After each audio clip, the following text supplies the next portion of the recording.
meeting of the Calaveras County Planning Commission will come to order. It is 9 o'clock, and we'll start with the Pledge of Allegiance, so if we can all stand.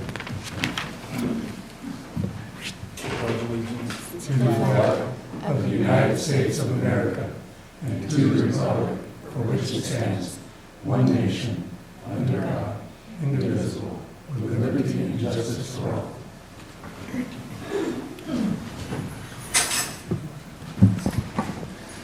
Okay, let's start with any staff announcements. There are no staff announcements. Okay. We will then go with any changes to the agenda this morning. No changes from staff. Okay. So we'll go ahead and proceed then with any public comments. However, this public comment period is intended to speak on any land use item of public interest and also interest to the commission, but is not an item on today's agenda. So let me just make that clear. If you have an item that you'd like to discuss that is not on the agenda this morning, this would be the time to do so. Nobody online? No. Okay. Okay, then we're going to close the public comment section. No consent items today? No. All right then. Okay. In that case, then we shall proceed with the item on the agenda. Item number 2025-011, Appeal of Administrative Use Permit, AUP 2024-082 for Noah and Amber Glanville. And we have a staff report, is that correct? Mm-hmm. Okay, let's proceed. Good morning, Commissioners. Brett Sampson and Lindsay Smith will be representing the Planning Department today. Today we'll be discussing an appeal of Administrative Use Permit 2024-082. The Administrative Use Permit was approved for 1298 Apple Blossom Drive in Murphy's, California. And so we'll be discussing an appeal of that Administrative Use Permit. AUP 2024-082 was brought forward by Noah and Amber Glanville, and they applied to permit an existing 20 by 25 dog kennel to operate a 5-dog run boarding facility. The project site is 40.83 acres in size. The general plan designations for this area are working lands and rural transition.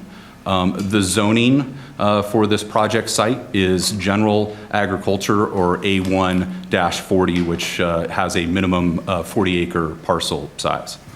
The A1 zone permits animal boarding with approval of an AUP. This is the general project site that's up off of Apple Blossom Drive in Murphy's. You can see Murphy's below here, and you travel up and you access a private road easement to then access the project site. This is the development and the house that's up there, and the existing dog kennel is approximately in this location, but I can show it better in a little bit. When does the private road start? It starts down here. Right there? Right there. Okay. Yes. There are multiple people off of the easement. This is the general plan designations. It has a split general plan of the working lands and rural transition B. So it does have a split general plan designation.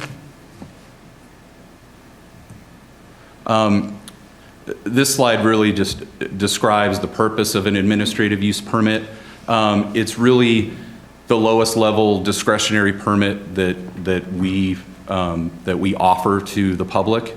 It is generally to just look at to make sure that it's consistent with surrounding uses, that we do need to make sure that the project is designed, located, and operated in a manner that will be compatible with the surrounding uses. So it's certainly a lower level discretionary permit, but it is intended to ensure that there aren't land use conflicts with surrounding neighbors. A little bit of background on what's transpired and how we got here. Originally, the application was routed for 15 days to county departments and local public agencies for comment and for recommending conditions of approval to the project. Attachment 2 in the packet contains the conditions of approval. A notice of pending determination was then sent to property owners within 300 feet of the parcel to ensure that the neighbors were notified of the pending decision. Comments were received during that period from neighbors, and they had concerns regarding traffic and road impacts, concerns about a noise nuisance, and public safety. Attachment 3 in the packet has all of the comments that we received. Here's a aerial that shows the locations of where we received comments from. Here is again the project site. The kennel is approximately right there. So on the pointer, and Can you move the pointer? I can't quite. hold on. Oh, okay. Where is it? I don't see it. Yeah, it's basically the house complex, the developed area. The dog kennel is in that spot. So we did receive comments from neighbors, and these are the locations and the approximate distances. I have another graphic that will show the actual distances coming up. Here is what we believe is the closest resident and the closest neighbor, and they are a little over 1,300 feet away. This is, I'll show in another picture, this does have direct line of sight between, it's kind of like canyon top to canyon top. So it's a considerable amount of distance, but it is, these two neighbors can see each other. So I just wanted to be clear about that. But the distance from there is a little over 1,300 feet. These are approximate distances. It's about a quarter of a mile. Yes. Do you have the same sort of measurement with the property on Sheep Ranch Road? I believe I do. Great. Yeah. Here's the other one. Yeah, so 1341. So they are technically a little closer to the site. This site is not really visible from the project parcel. There's quite a bit of trees. There's a little bit of a slope, crest of a hilltop. So it's not visible, but it's a little bit closer. It's 1,341 feet, but there is no real direct line of sight. Here's another one. That's another neighbor. This is a little over 2,000 feet. All of these measurements are neighbors that have commented. I'm going to show you some photos from a site visit that was conducted on January 8th, 2025 by staff. I will note that I did also follow up with my own site visit about a week after this on my own. I do like to visit sites of any kind of permit that I'm approving just to make sure that I see everything that's going on, see if there's anything that has been missed as far as a facility or a use. So there were 2 site visits conducted, but these pictures are from a staff site visit that was conducted on January 8th. This shows the proposed dog kennel. This is a permitted structure. It's an as-built permitted structure, and so the applicant's intent is to turn this into an animal boarding facility. You'll see this is the back side of it, and you will see, I believe, that the dog runs would come back out to this deck, and each animal would be housed in their own little enclosure. Here's another view, really kind of looking from the area of where the existing house is. The proposed animal boarding facility is here. And then, of course, up here it shows the direct line of sight of that 1,300 plus feet to the neighbor. So it's quite a distance away. However, it is line of sight. So here's another picture of it. That is, I believe, the appellant's residence. There's going to be some pictures of the private road easement. This is down towards the bottom. This was one of the concerns, I believe, from the neighbors, that as you come up Apple Blossom, there's a fork in the road, and as you see where the ATV is pointed, it would go up the private road easement. If you were going to the neighbor's house, you would take a right there and go off to the neighbor's house. This shows it better, to where Apple Blossom is here on the left. This goes up to the project site. This here is a fork that goes off to the neighbor's house. So this is really kind of one of the main starts of the private road easement. This is just another photo of this private road easement going up from that fork in the road, I believe. It's going towards the project site. There's a very large turnout in one location of the private road easement, but there are also other smaller turnouts that are also developed that are along the roadway easement, so that I don't believe that two large vehicles would be able to pass each other on this road. So somebody would have to pull out into one of the turnouts and allow someone to pass. So there are turnouts located at regular intervals moving up. I didn't see in my site visit where somebody would not be able to get to a turnout if somebody was coming towards them. I can't remember the exact number of turnouts, but there wasn't ever a blind spot to where you wouldn't be able to get to a turnout. It appeared to be a new road that had been installed. It had full drainage facilities and a armored shoulder with aggregate. Back to the appeal background. The AUP 2024-082 is being appealed by Ralph Niven. Their concerns include access rights, compatibility with surrounding uses, existing and future, assumed liability to neighbors, and a general nuisance. I'm going to now start to go through some of the appellant's assertions and the planning department's responses to those assertions. All of this information is contained in the packet that you have. I'm just going to really condense it down to just the bare bones of our response to these concerns. Obviously, there might be further discussion later, and certainly I want to give ample time for the public to speak and for the appellant and the applicant to speak. One of the first assertions was the appellant's argument, or really our response to their first assertion, is the appellant's argument that the private road does not offer legal access to applicant's parcel is without merit because applicant's proposed use is neither trespassory or illegal. In my evaluation of this project, I was looking at a parcel map that delineated a 50-foot wide private road easement and public utility easement. I determined that this, in addition with the grant deed that was also provided, was adequate to satisfy the requirement of legal access. And so legal access is one of the requirements, a determination that I'm required to make.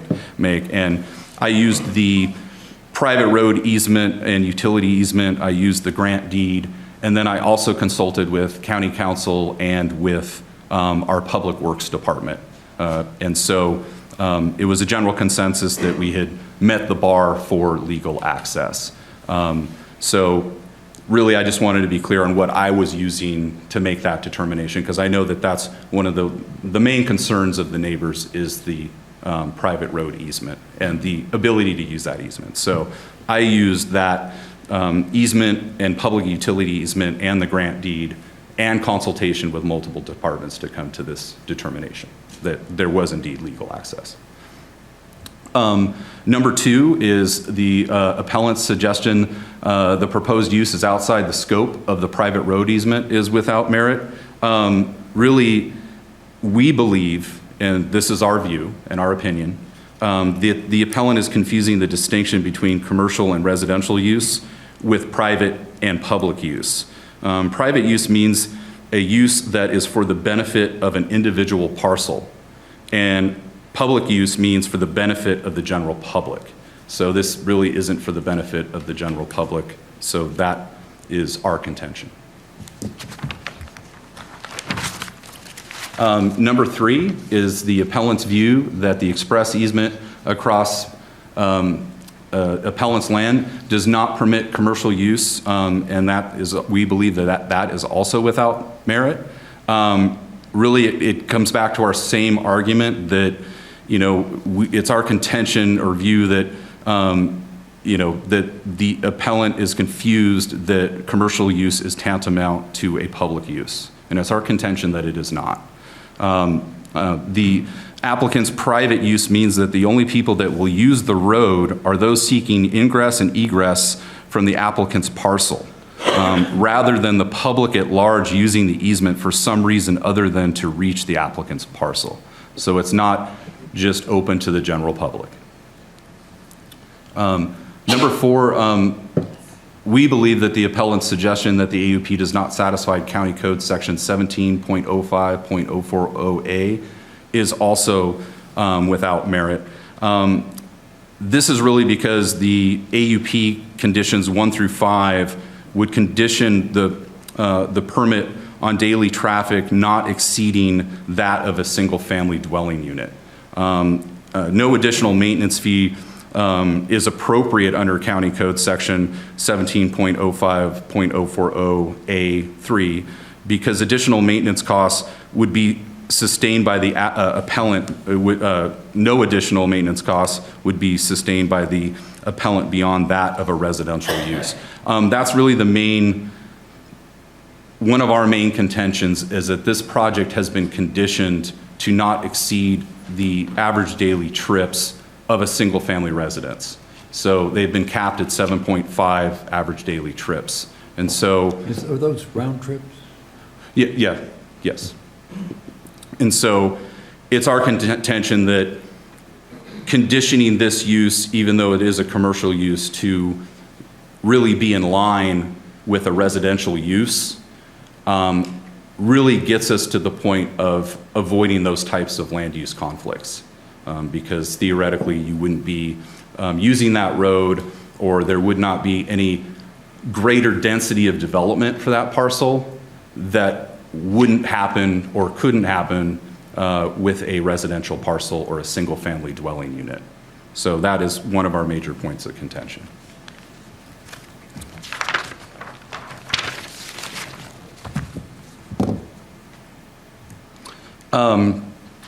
Our responses to the appellant's Section 2 comments.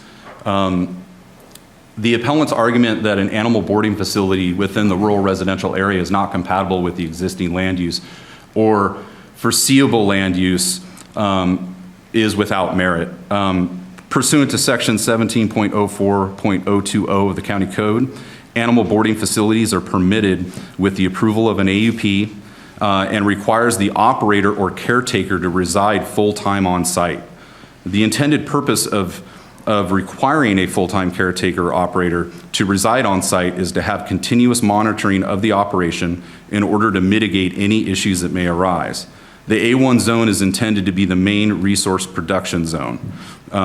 It is to classify areas for general farming and ranching practices and assist such uses as the primary emphasis of the area. It is the purpose of the A1 zone that residential uses are placed in a position of secondary importance when compared to the commercial scale production of food and fiber. So it's our contention that this use, as determined by the Board of Supervisors, is allowed in this zone with approval of an AUP.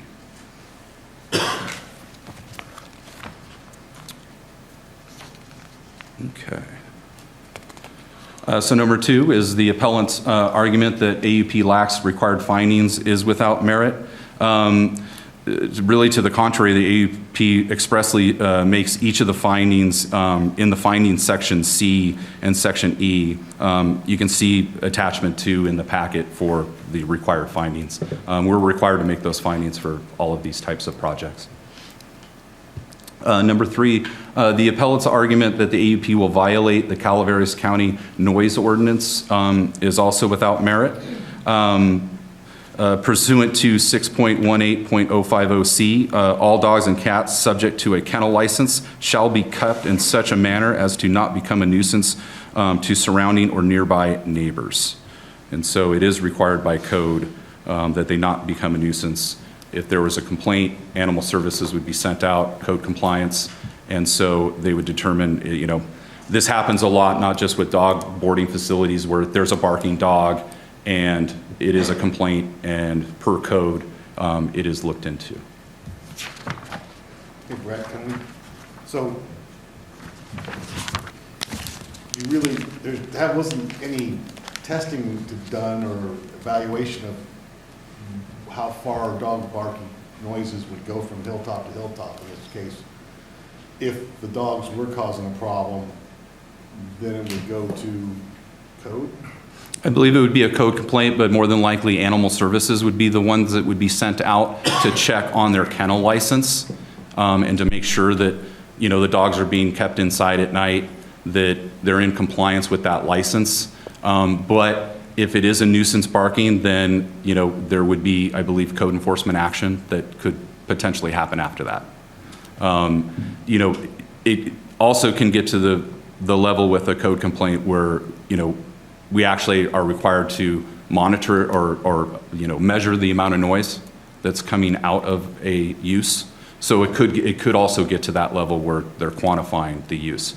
In my years of experience in looking at noise studies and looking at the dissipation of noise over distance, to really affect a 3 decibel level change at 1,300 feet, which is what the human ear can, register that, the volume's gone up. And noise is subjective. It affects everybody differently. So, but industry standard is that the human ear can only perceive a 3 decibel change in the ambient environment.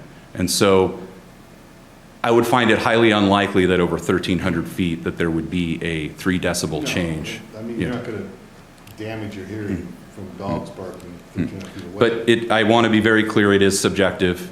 That's just an industry standard. What somebody finds totally appropriate, somebody else might find a nuisance. I just want to be clear on that. In the peaceful mountains, it could, 5 barking dogs all the time would be not damaging, but annoying. Yeah, it could absolutely be a nuisance.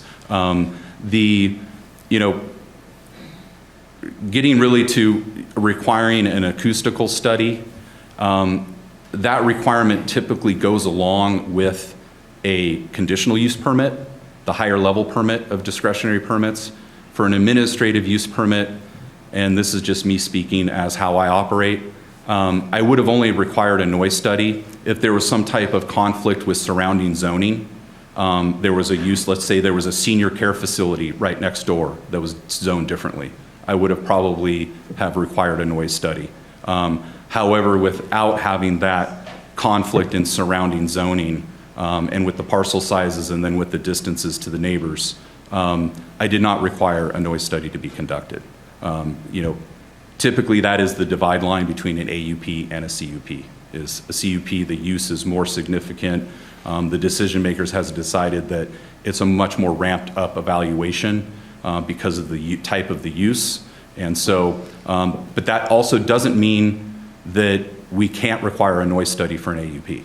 So, because it is a discretionary action. So, okay, let's go to the final section 3 is appellant's argument that the AUP should not be issued because it could increase appellant's potential liability is also without merit.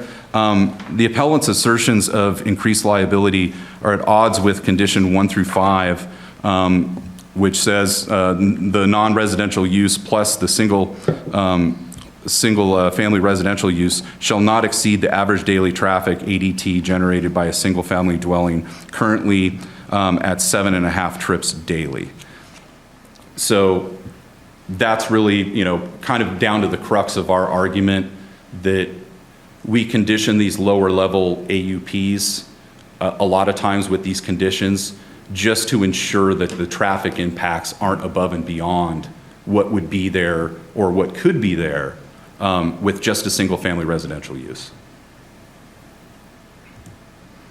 We did conduct environmental review, and we determined that the project is categorically exempt per CEQA guidelines, section 15303C, which allows for a store, motel, office, restaurant, or similar structure not involving the use of significant amounts of hazardous substances and not exceeding 2,500 square feet in floor area. So this structure does not break that square footage requirement, and so we determined that this project was categorically exempt under CEQA, and I believe we did file a notice of exemption.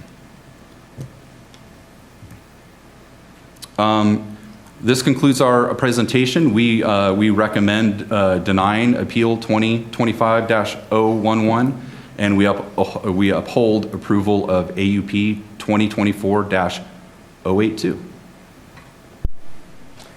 And if there's any questions, we'd be happy to answer. I have some, but if somebody else wants to go for it. I'll ask mine. First, thank you for the pictures. It cleared up most of the Pictures worth 1,000 words. Yeah. questions I was going to be asking. When the kennel is completed, when it's operating, what will the kennel walls be? Will they be cyclone fence? I believe they will be cyclone fence, but that might be a better Yeah. question for Well, the applicant. Okay, and you mentioned how it's going to be divided, but you mentioned a dog run. What? I believe there will be an ability for the dogs to go out a small door to that, you saw the back patio, and they would have a separate outside little area. Those dogs are supposed to be then put back inside during nighttime hours, and I believe there'd be almost like a door or a hatch that would be closed to that dog run. So what we saw would be divided into Yeah, five I believe spaces, so, yes. But separately, there'll be an outdoor Yes. dog run. Right. that presumably is although I'll ask the applicant, but a cyclone fence. Yeah, I believe it would be some type of cage-looking material. Okay. So we saw your pictures of the road. Just generally speaking, what's your impression of the possibilities of traffic flow on that road? Well, yeah, the one downside to that easement is that it is, in my determination, certain areas, it would be a single way of traffic. So you would have to use the pullouts. So it's not where it's not a two-lane, getting by each other. However, with the armored shoulders as well, that provides, in an emergency situation, there would be the room to get over if both people got over. I felt like the sight distancing in that segment was very good. I felt like it was the best, developed private easement I have seen in this county.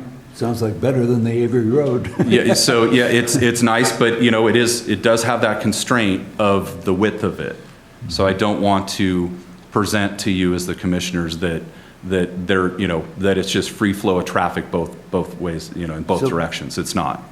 So with the turnouts, most of the time, would you say that when you were encountering somebody coming the other way, there would be a turnout closely available? I specifically looked at that, and I did not see an area where somebody wouldn't be able to get to a turnout.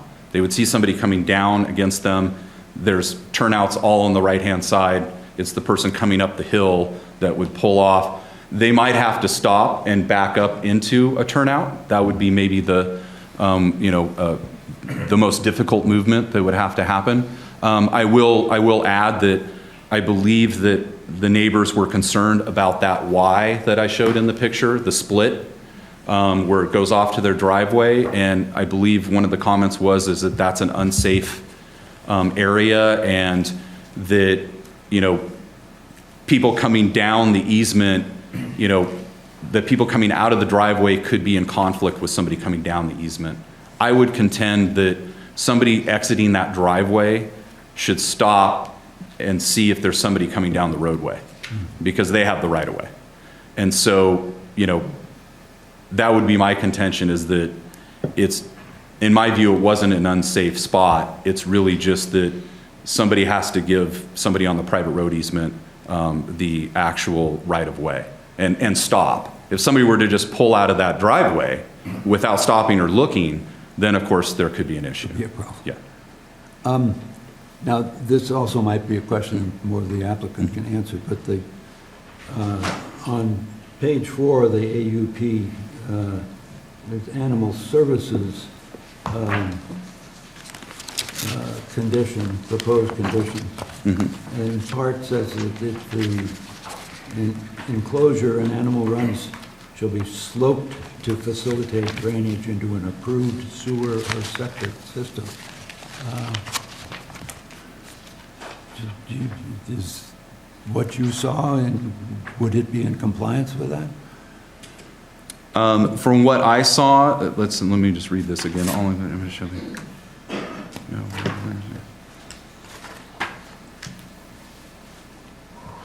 you know, I'm not sure if that existing deck has a slight slope to it.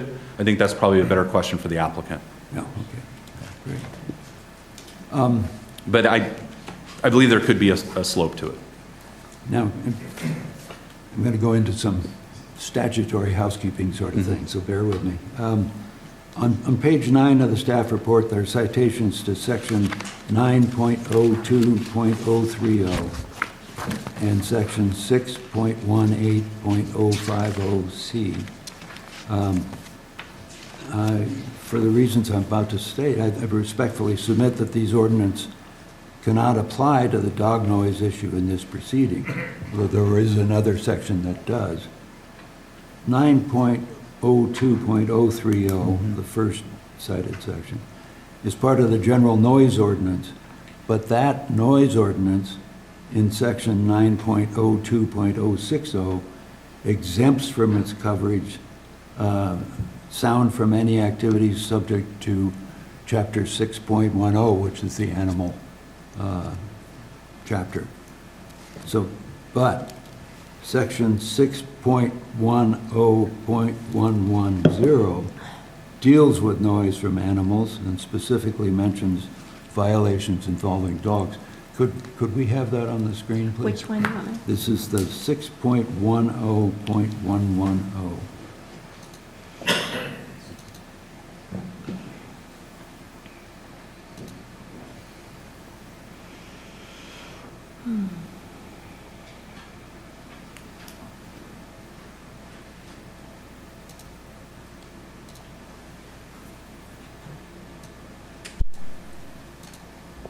So in this section, it definitely deals with the noise of dogs, and I notice we have people from Animal Services here that can be speaking to this later on.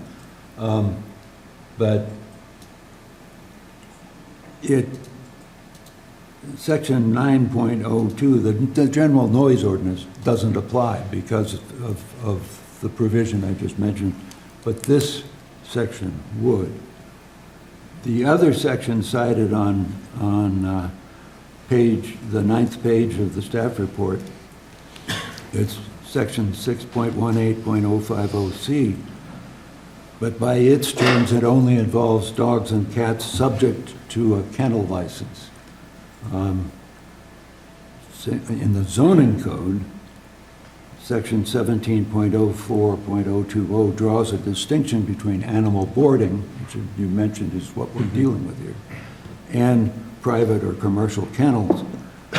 Animal boarding involving animals not owned by the owner of the facility, which is what we have here, is what we're dealing with, and 17.04.020 requires an AUP for animal boarding on parcels zoned A1. But if we were dealing with licensed private or commercial kennels, then that use would be permitted here by right under an A1 zoning, with no need for an AUP. So section 6.18.050C about the kennels doesn't apply, in my view. So I think what we have here is really, it would get down to this, the ordinance is all funneled down to this section as being the dog noise nuisance section that the county would look at. So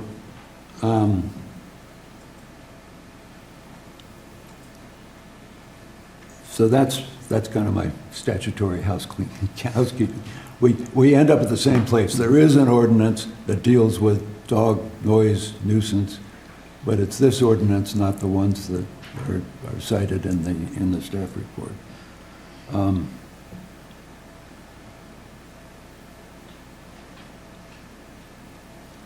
Just a second here. Oh, one question I forgot to ask before.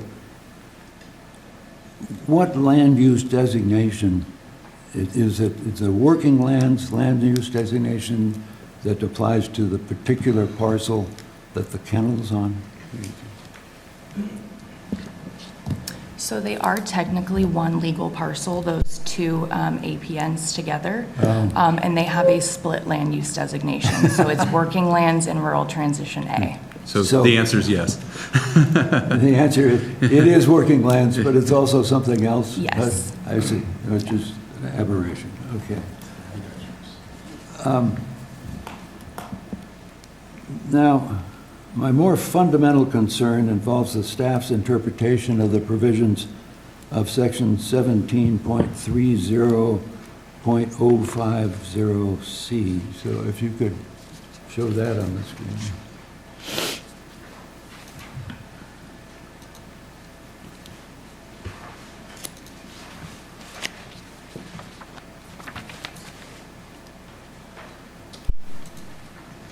Okay, now these are the findings that are required in order to issue an AUP. And, just a sec.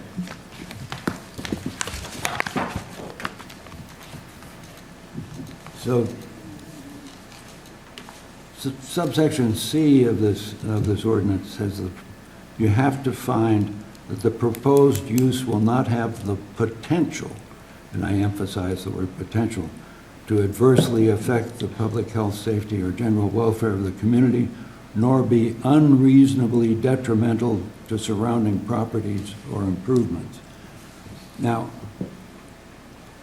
to me, the use of the word potential in that section involves presently looking at the facts of the proposed project on the record and presented here today with an eye as to what adverse effects might result in the future from its approval. Now, if you would review, just look back over your staff comments in the middle of the 9th page of the staff report, that's under a number 3, and also finding 3 in its evidence paragraph that's in the AUP and the proposed resolution. This is where I'm trying to draw exactly your approach to dealing with this. And this is finding C? Yeah. Okay. Yeah. So, are there any indications in the record that staff, in deciding whether to grant the AUP, considered the amount of noise that would be created by the dogs and how that noise level might create the adverse effects described in section 17.30.050C? In other words,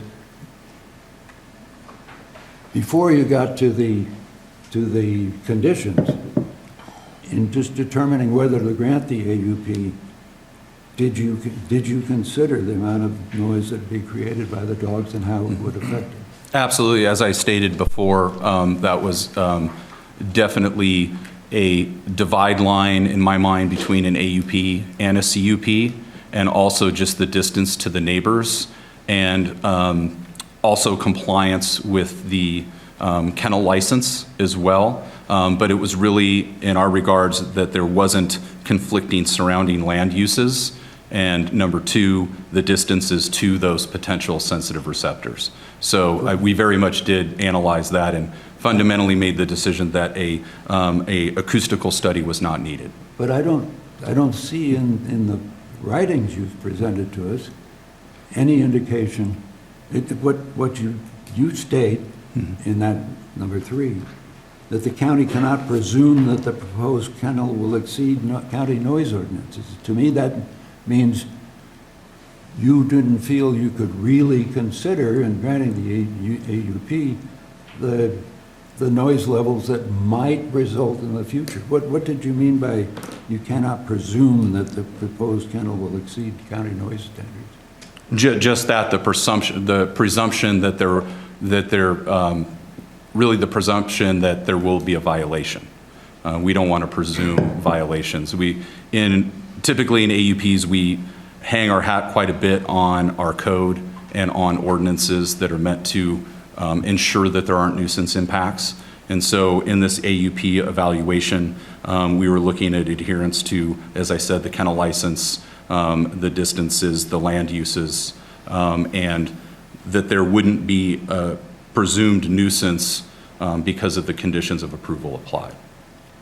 It wouldn't be a presumed nuisance, but how does that use the term potential in this section? What meaning are you giving to the word potential? It sounds to me, just from what I was presented in writing, that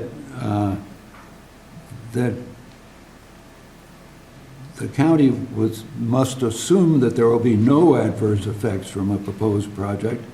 The county must rely upon conditions in the AUP to take care of any noise violations that might occur after approval. Was I off base on that?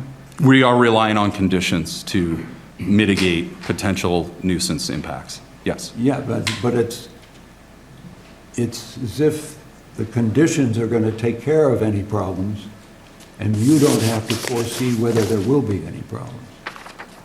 I have a feeling there's some other input here. I'll let you. Go ahead, John. Oh, I just wanted to jump in to clarify the ordinance. And you- It doesn't say no. Yourself, please. Oh, Jonathan Frost for Planning Department, County He's Council. a deputy county council who was assigned to assist planning in this matter. I just want to clarify the standard here. It's not no adverse effects. It's no potential adverse effects on public health, safety, or general welfare. So, there are all kinds of adverse effects, and it's so broad, and it's so easy to find one. But an adverse effect on the general welfare or safety, that's a much narrower subset that we're dealing with. What about the rest of the language in that?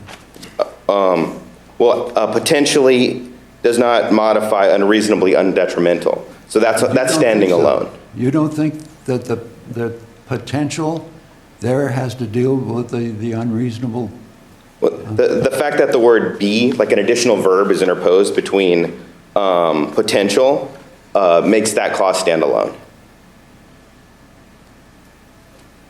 Nor be unreasonably detrimental to the surrounding properties. If we're not dealing with the general welfare of the community, we're not looking at any potential to unreasonably be detrimental to surrounding properties? It's potentially adversely affect public health, safety, or general welfare. Just answer that question. That's correct. That's correct. Wait a minute. So you're saying that in the use of the word potential in there, that really we should not read it as proposed use will not have the potential to be unreasonably detrimental to surrounding properties or improvements. You're saying that would be a misreading of the section? That's my interpretation of the section based on the standard grammatical construction. Okay. So with that, if we take potential out of this, what are we left with? I mean, we're left with the proposed use will not have, or will not be unreasonably detrimental. That's correct. You have to make that determination right then. That's correct. Or, I mean, but potential still applies to public health, safety, or general welfare. Yeah, but we're talking about general welfare of the community at that point. Would you say the surrounding neighbors constitute the community? I mean, I'm here to address our interpretation of the language of the statute. I would defer to Brett on that question. I'm sorry, could you repeat? Okay, how broad is the term community under 17.30.050C when it says adversely affect the public health, safety, or general welfare of the community? Are we talking, It's my interpretation the community would include the neighbors.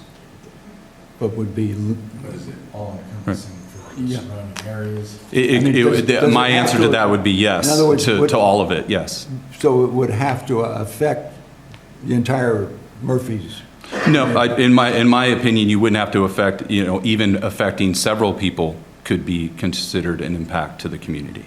It's my assertion that because of the conditions on the site, because of the proposed project and the type of zoning and land use designations that are there, that there aren't the potential for adverse effects to the community, that it's been conditioned properly. Now, does that mean that there won't be a future violation of code and that, there would be, that we might have to act or there could be complaints? There could be follow-up later to enforce our regulations. But I don't interpret community to mean the entire Murphy's area. I think the surrounding neighbors are enough to, in my opinion, qualify as community. Okay. And did you make a determination then that the proposed use would have the potential to adversely affect the public health, safety, or general community welfare of the community? No, I'm contending that there isn't the potential. There is no potential. If the Planning Commission concludes from the facts that there's a substantial possibility that section 6.10.110, the animal nuisance section I was just showing, will be violated, why can't we grant the appeal? I mean, would it be proper for us to grant the appeal if we made that conclusion? You'd have to have substantial evidence that, in my view, it's substantial that there will be a violation. That there will be, Yeah. or there might well be? Yeah, that there might well be, but you would need substantial evidence. And communications from a neighbor that says they can hear spoken voices and such, wouldn't that be substantial evidence? In my view, no. In my view, it's really the use and then determining the distance of the use to the neighbors and the potential, but then also relying on code as codified to enforce that there wouldn't be a nuisance. Well, when we're talking about whether the AUP should be granted, I understand having conditions in case there are violations is a good thing. But I don't want to rely upon the conditions in making the determination on the AUP. In my view, the conditions ensure that there won't be a significant impact. I do not believe, in my view, if we took all the conditions away from this project, there would still not be an adverse effect to the community. Okay. But when we route it to all the other departments and everybody gets to review it and everybody provides input to it, we take that expertise and we then derive the conditions of approval, and we're relying on everybody with their specific expertise to properly condition a project to ensure that there won't be that adverse effect. Okay, thank you. Sorry to take so much time. No problem. Any other questions or comments from the board? I'd like to hear from the applicant. Okay, good. And if we can, let's have the applicant come forward.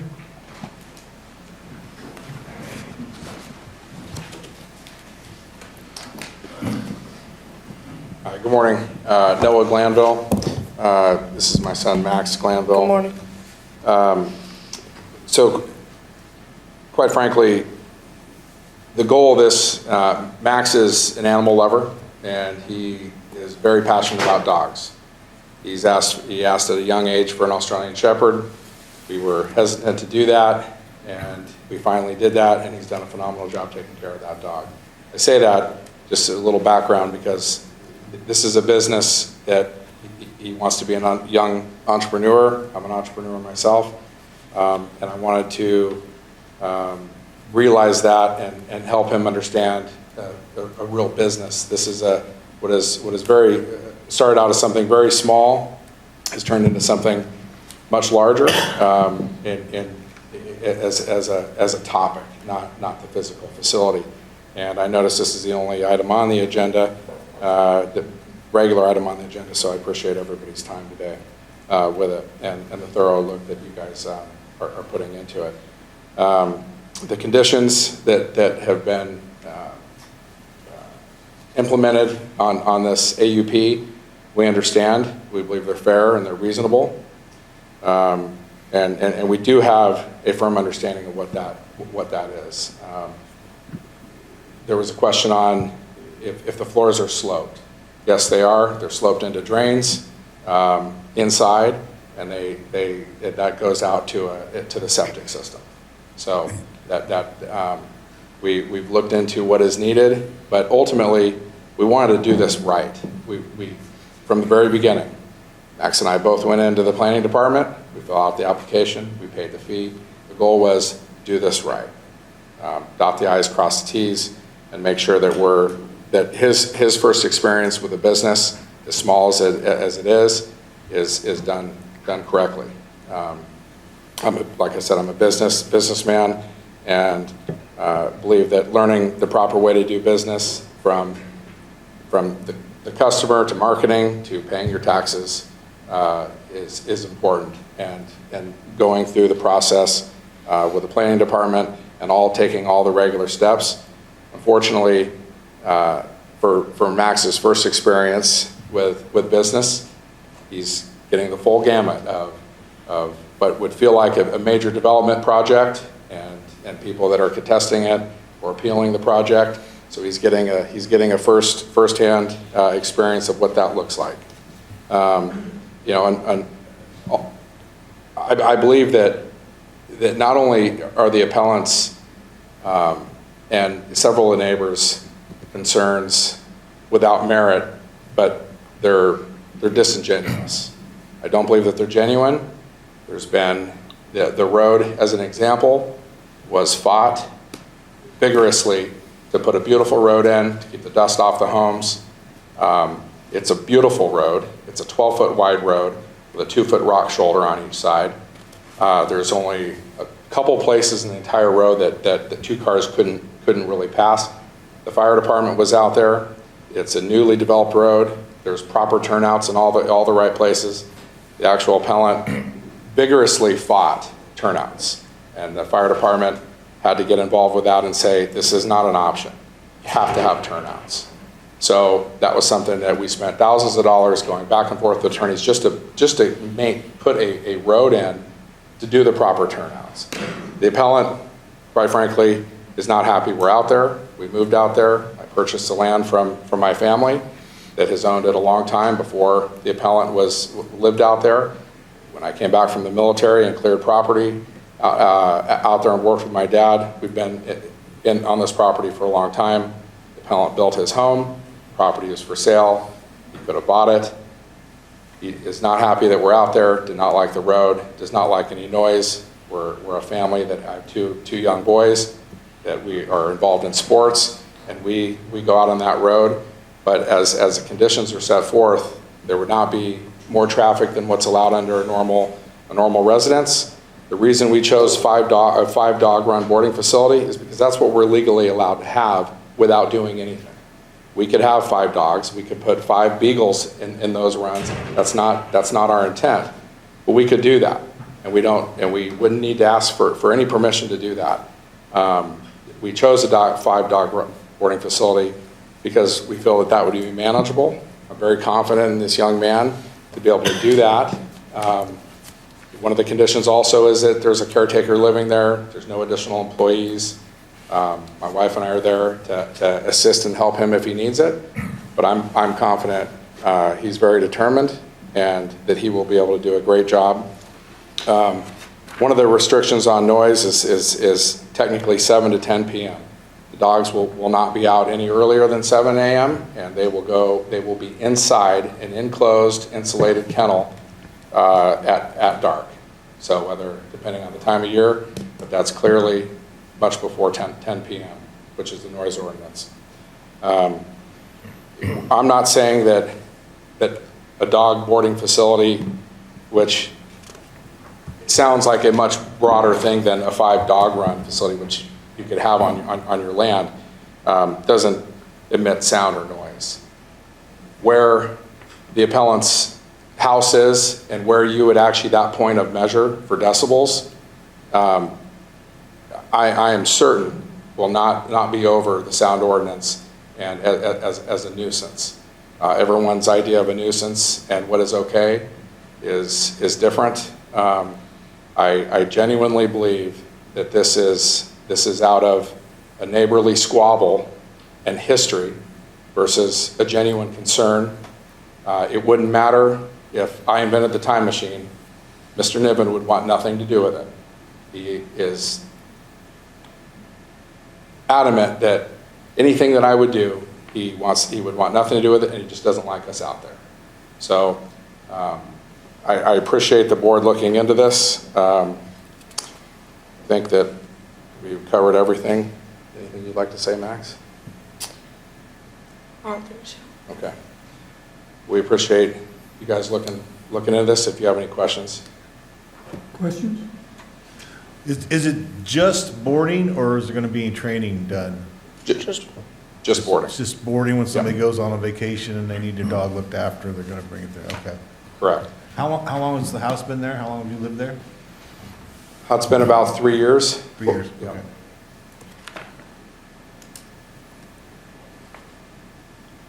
So, in one of the letters that you submitted and then was also quoted in your attorney's letter, you said 5 dogs will not generate much sound. What is the basis for saying that? So after, and I'm not sure, and I want to address everyone correctly, are the names in front of you guys correct, or did people move around? You throw them around. Okay, Tim. Okay, all right. So that is based off of the noise ordinance, what you're... No, I just want... Yes. I'm sorry to really interrupt you, but my experience is, within the last week, I walked past a neighbor's fenced yard, and there were 3 or 4 little dogs there, and we couldn't carry on the conversation in the street as they were barking at us. And I just don't, personally, I don't see how you can say that Sure. adamantly that will not generate much sound, but maybe the definition of much is what we're dealing with here. Tim, I'm anticipating you were within 5 to 6 feet of the dogs barking. That's true. And we're talking over 1,300 feet away from where these dogs would be. So what you're saying is it might generate a lot of sound right where you are, Of course. but it'll dissipate that. Now, do you have any technical studies showing that would be, what the sound level would be? I mean, as I understand it, if you increase or decrease by 3 decibels, you're really talking about doubling or having the sound. Correct, yeah. There's definitely science behind the distance, obstruction. In the case of where Mrs. Bowman is, or Miss Bowman, there's a rocky outcropping that goes over it. As an example, we're not able to hear any highway sound from Murphy's, where we're at. There's Rocky Hill that's over the rock outcropping. If we get right up on top of that hill, you can definitely hear sound. And depending on wind, time of day, temperature, all those things have to do with the sound. The way the kennel is faced, it's faced off of a point. It's not directly towards the appellant's home. It goes off into a canyon that's BLM land, and that's the way that those runs are pointed. The dog run, each run starts inside and goes out and stays in its own run. And they'll be blocked off with a material that isn't metal or wood, so that channels the sound straight out. I'm sorry, I'm not picturing exactly what you're saying. So you have your kennels, they will have each of the 5 spaces within the 20 by 25 foot will have its divided area for each dog. Correct. There will be a gate that can be opened for that, which would let that dog go out into a run. Correct. That's outside, and is that just enclosed in cyclone fencing? Yes. Okay. Yep. But only one at a time will be out in the run? So in the morning, the dog runs will be opened up, and the maximum of 5 dogs could go out, go in and out of their run inside or outside. But I want to be clear, it's not to then open up outside that run and go run around, or it stays within that 20 by 25. Oh, gee. I was thinking there was a run separate from the 20-25.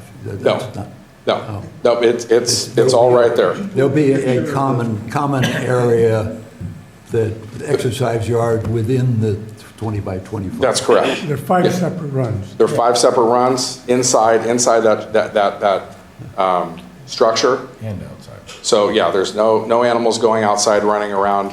We are fencing the entire property. We're in the process of doing that. But that's needless to say, the animals won't be going out. And as the picture is, each pillar represents a run, except for the last one. That's just going to be a larger kennel. So there's a door coming out. Each one is sectioned off separately, and it's out of a material that is solid, so the dogs can't see each other, and that also reduces barking and different things like that. So the walls between the areas set aside for the dogs will be solid walls? That's correct. That's correct. And that helps channel the noise straight out.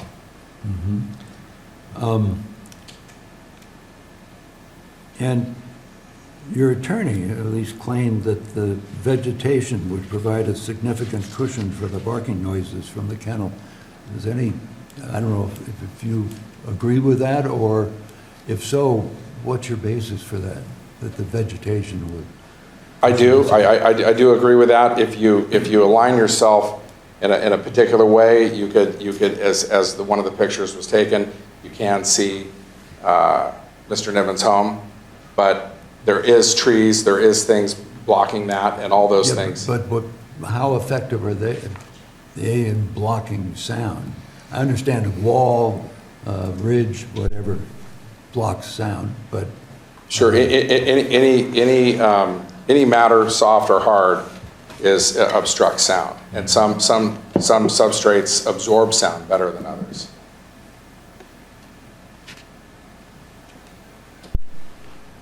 how would you know in advance the behavior of a dog that you're accepting for boarding?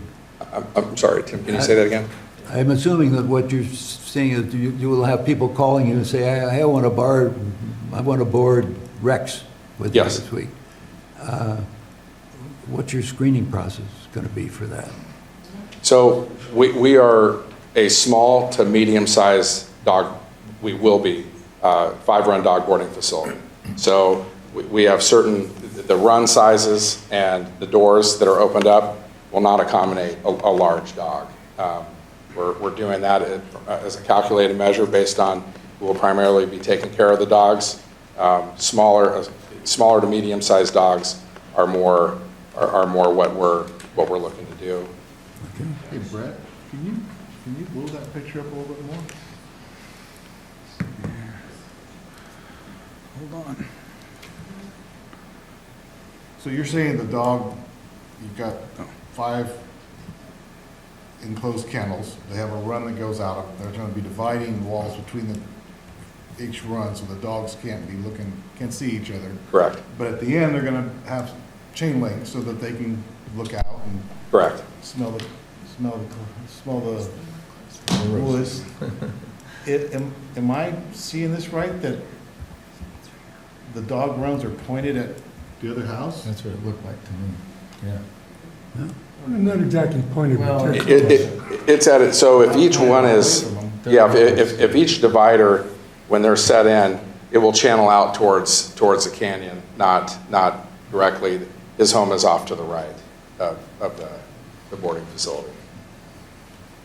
One of the concerns that I had, you addressed actually, and you are for sure planning on housing the dogs indoors at night, because I happen to live next to somebody that has a lot of dogs, and you can definitely hear them at night. 100%. It For the is safety. definitely a nuisance at night. Yeah, But when you say indoors, though, they'd still be in this building, correct? Yes, inside the building, not having Well, access well, to the outside. Well, that's the question. That's what he said. yes, so during the day, after 7 a.m. and sunset, the dogs will be inside. The doors will be opened up from the if you pan over a little bit, from the building itself, not the overhang. The overhang is the outside where the kennels will go, the outdoor runs, the 5 separate ones. The inside, they'll have a door that goes in.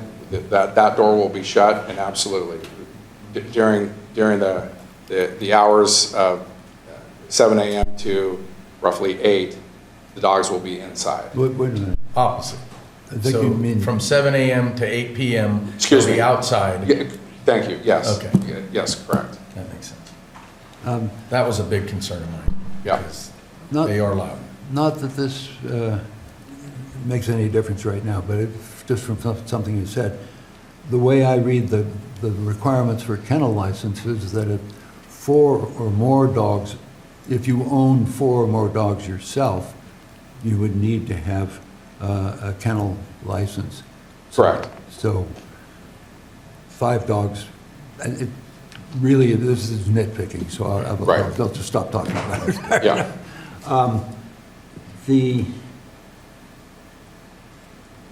Okay, well, you mentioned Ms. Bowman.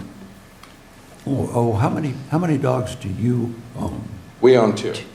And they will be outside during the day? I mean, inside and outside, whatever. Yeah, so we will account for them as part of this project. So if we're kenneling the dogs, that's obviously, they would be taking the runs, but they're dogs that live indoors with us. But they spend some time outdoors? Correct. each day. Okay.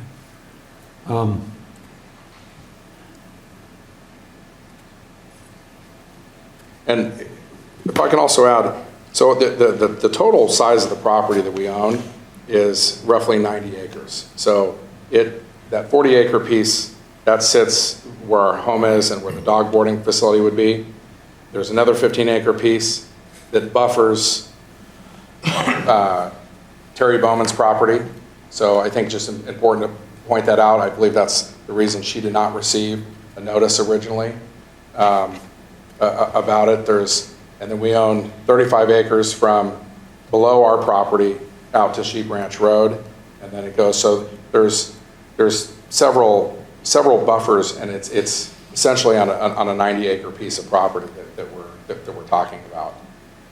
So in the letter from Terry Bowman to the county says, "My home of approximately 35 years is constructed on the ridge directly above Mr. Glanville's newly built home, and our homes are geographically very close if you look on Google Maps.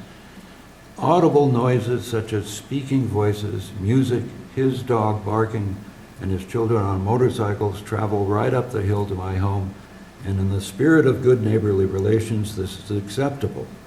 So I'm not sensing the inter-neighbor animosity that you have with at least one other neighbor. A new home built on an adjoining lot, the creation of this kennel will cause an enormous amount of noise nuisance for myself as well as the other contiguous neighbors. What's your response to those statements? Sure. I've offered for Mrs. Bowman to come see the facility. I think that another neighbor had notified her of the application and that it was looking, or prior to it being approved by the county. I've offered her to come out and look at it, and we do have history as well. I've tried to be a neighbor, and it's important that my neighbors know I'll continue to do that. I believe in being a good neighbor. It's the right thing to do. There's a shed that she has that was built halfway onto our property. I took it, I looked at that. She wanted me to have it surveyed. I paid to have it surveyed, show her that the shed is on the property, and the first words out of Mrs. Bowman's mouth was, "Don't you have like 100 acres?" And that's coming from someone who's a licensed real estate broker in the state of California. It doesn't matter how much property I have. It was an encroachment. I elected at that time to paper, document it, do it right, and say, you can keep the shed on my property. I'll fence around it for the time being until she sells her property or I do. Then it would need to be removed. Try to be a good neighbor. I've offered her to come take a look at the facility because I truly believe it's not a big, this is something out of nothing.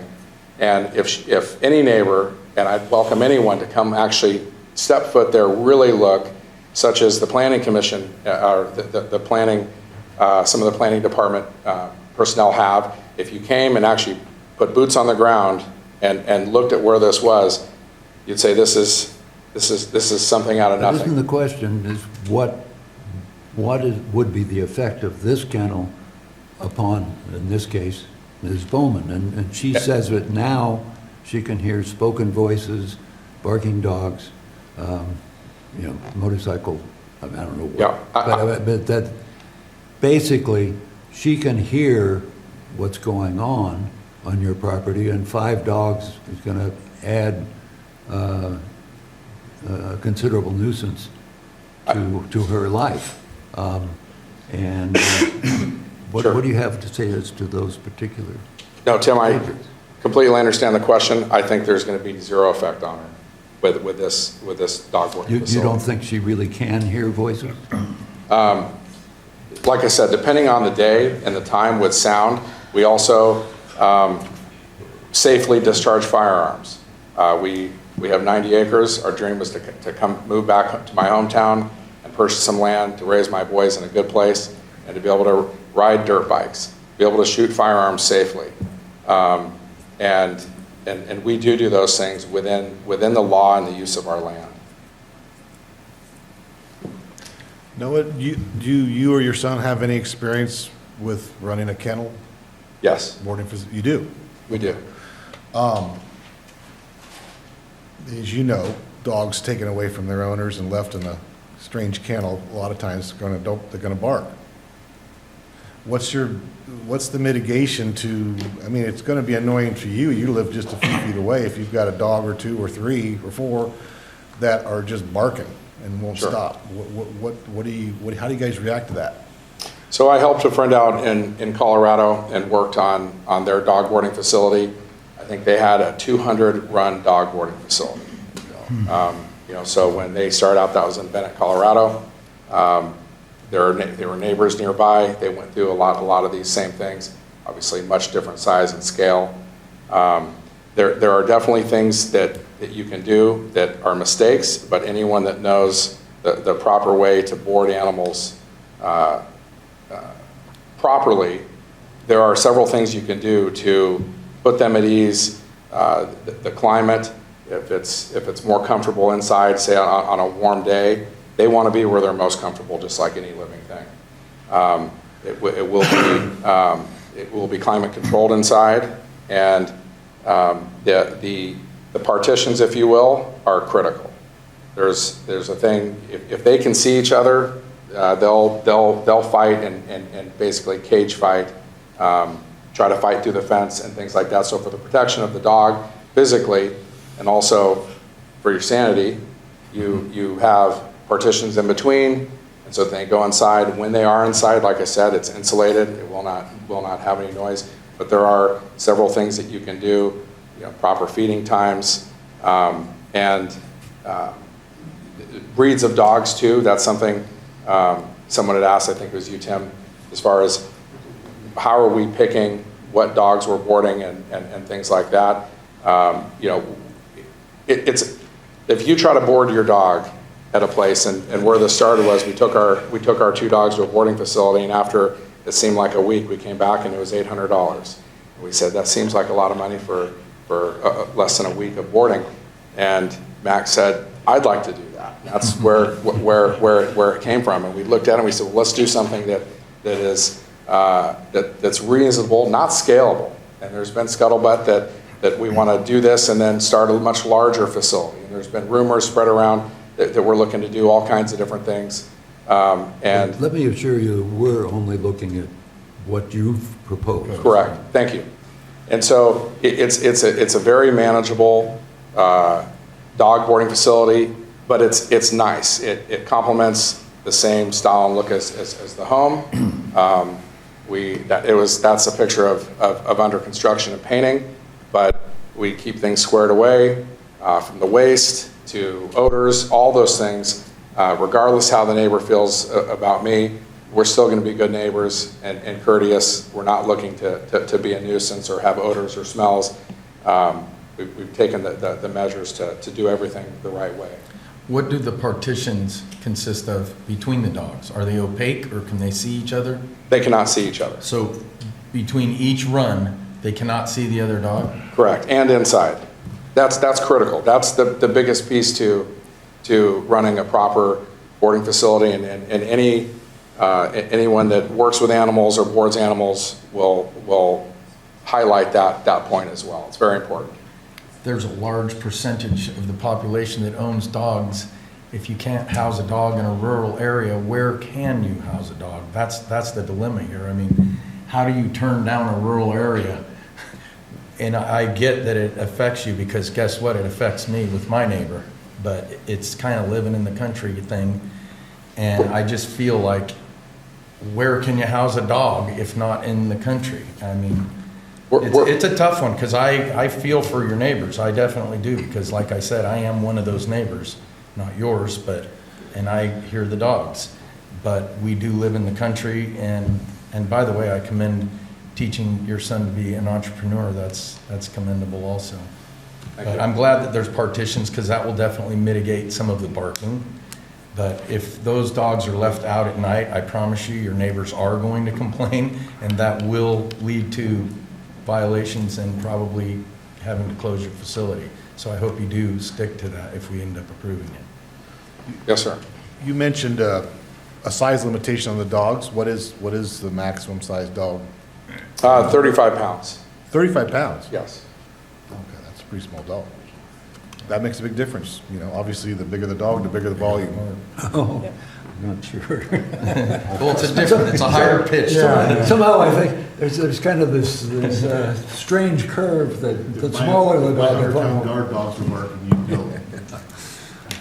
We're looking to, again, if you were to try to find a dog boarding facility, they're on a busy weekend, they're up here, extremely busy.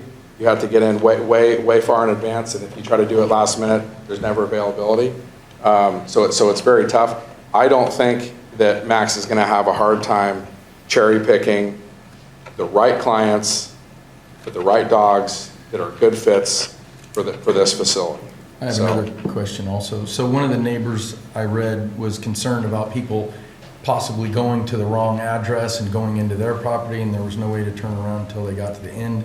Would you be willing to post a sign at their address saying that the boarding facility is beyond that? Yeah. Because I think that's important, so that people aren't trespassing on their property. Absolutely. And to bring up that point, that one area where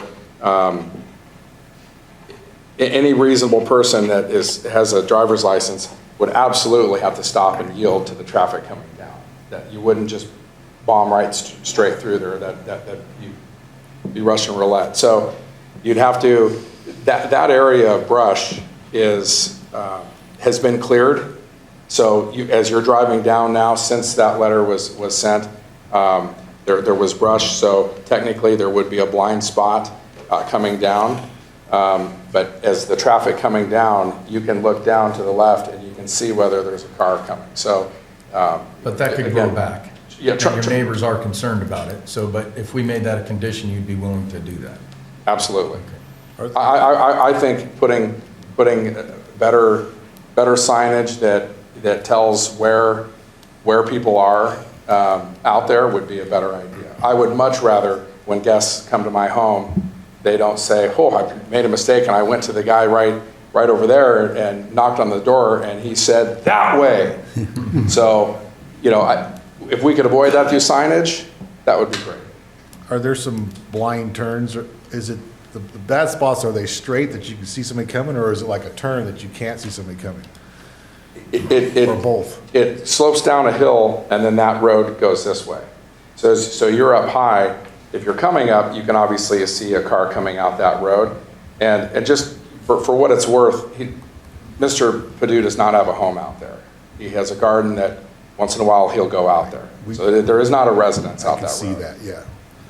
Yeah, have you ever seen those parabolic mirrors that people put up on narrow roads so you can see? That's what I would suggest. There's a couple trees that I think would be a good idea to put that there, just in general.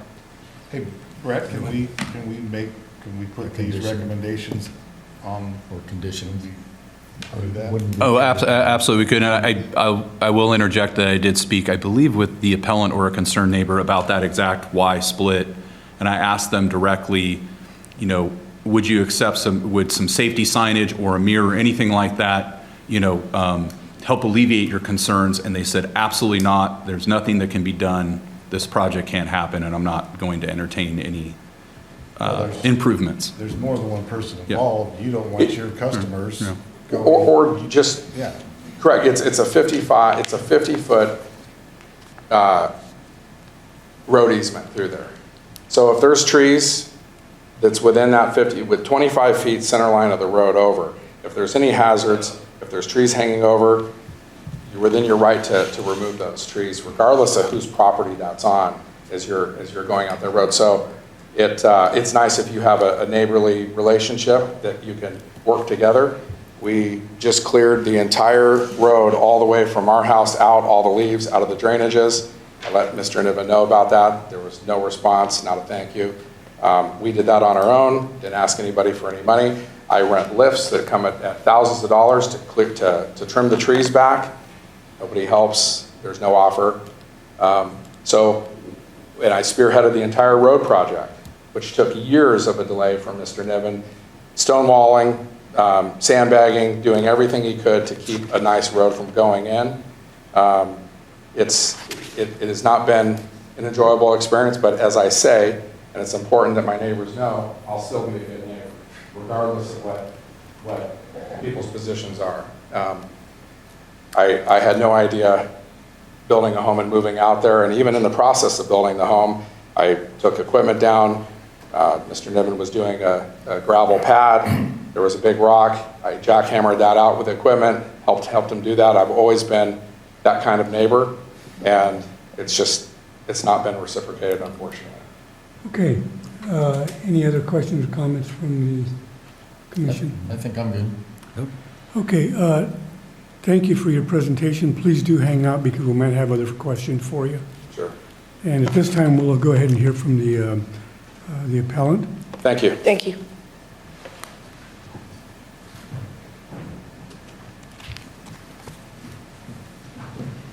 Good morning to you all. Good morning. My name is Michaela Whitney. I represent Dr. Niven, who is actually here in the audience, so if you have questions for him, he is available. So as you all know, we're here because Dr. Niven did file an appeal regarding the permit that was issued. Now, the main issue is noise and safety. We're not here to testify as to Mr. Glanville's character, although he did have a lot to say about my client, so if you have questions about that, please let me know. Otherwise, the only thing I'll mention is that Any issue with the road has to do with a road maintenance agreement that is not before this board today. There is, in fact, a road maintenance agreement that all of the neighbors are subject to for that easement, which crosses Dr. Niven's private property and some of the other neighbors.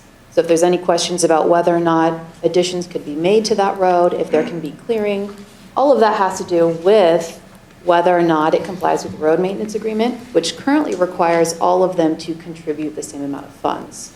And so that was one of the issues we had, which was if a business is going to be opened at his property, and there are certain precautions that need to be taken because of the dangers that currently exist on that road, that should not be borne by the neighbors. That itself should be borne by Mr. Glanville and his property. And that was not a condition put in place here, which was if there is a current road maintenance agreement, he needs to amend that or get an agreement from the neighbors to amend it. Obviously, the road's been currently paved. Who paid for all that? That was subject to the contention Mr. Glanville is discussing. There was a settlement agreement between Dr. Niven and Mr. Glanville and other neighbors, and each of them contributed a portion of the funds to pay for the road last year. Okay, thanks. And that was without knowing that this business was going to be taking place and that that would be part of the use of this road would be opening up a business upon Mr. Glanville's property. And so I'll get to my first point, which I believe that this board is concerned about, which is the noise and the excessive noise. Currently, that boarding facility is within direct line of sight of my client's property. They're both up on a hill, and there's a goalie in between that. And as Mr. Glanville pointed out, the open area of the dog runs is pointing directly towards that canyon. Now, I will assume that all of you live in this area and understand that with the hills, there are echoes. It's not just the direct dog noise coming directly from the facility and being right there next to it. It's the fact that the dogs are going to bark and that is going to echo throughout the canyon. That creates excessive noise. With one dog, a little less so. With 5 dogs, that's excessive. And when we're talking about preventing problems in the future versus being reactive, there are no conditions currently put in place to make sure that that noise is prevented. And as you had pointed out, what is required to approve this permit is to make sure there is no potential adverse effect to the community. That community includes the neighbors. As you noted, it is not just Dr. Niven who has made a complaint, it is all of the neighbors. This is not a personal neighbor dispute. This is a worry that they are going to be hearing dogs barking and echoing constantly, at least between the hours of 7 a.m. and sunset. That's not going to change just because if they go in at night, that's great, but that doesn't change the fact that they are going to be available to bark from 7 to sunset every day. And so at this point, as you pointed out, there have been no noise studies done, and it appears that the potential of that adverse impact on the neighbors was not taken into account when this permit was conditioned. And so it is Dr. Niven's position that the permit should be denied outright. However, there are also preventative measures that could take place, additional conditions. For example, if the current dog run is facing towards Dr. Niven's property and into the canyon, perhaps that could be put on the other side. Perhaps it could be relocated. Perhaps a different sound barrier could be put in place to prevent that noise from echoing down into the canyon. This would prevent the future problems that are inevitable at this point based on the fact that they want to put 5 dogs into a boarding facility with direct noise into a canyon directly across from Dr. Niven's property. And Dr. Niven is not the only one who has concerns. The other neighbors have pointed out that they can hear voices, they can hear all the other noises, and although that's generally fine, when you take that from a single living residence and put a business on top of it to add additional noise, it changes the situation.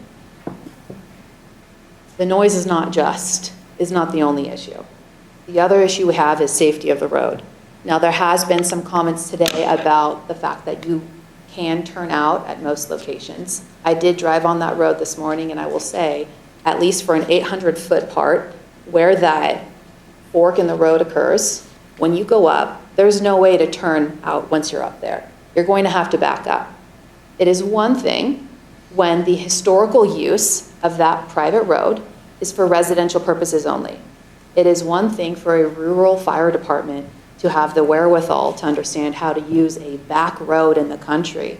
It is another thing to have individuals who don't necessarily live in Murphy's or live in a neighborhood that doesn't require going on these narrow back roads, driving on that road at this point to visit Mr. Glanville's property to drop off their dog. It increases the liability and increases safety issues. Now, if that is not enough of a reason to deny the application, there are additional conditions that should be put in place. The road maintenance agreement currently requires all of the neighbors to pay for the maintenance and to improve the property. Mr. Glanville should be required to bear the liability for third parties accessing his property for his for-profit business. He should also bear the liability through indemnifying his neighbors. And if that means he needs to hold an insurance policy to indemnify them, then that would be appropriate here. Dr. Niven's property, the road crosses Dr. Niven's private property in order for Mr. Glanville to reach his property.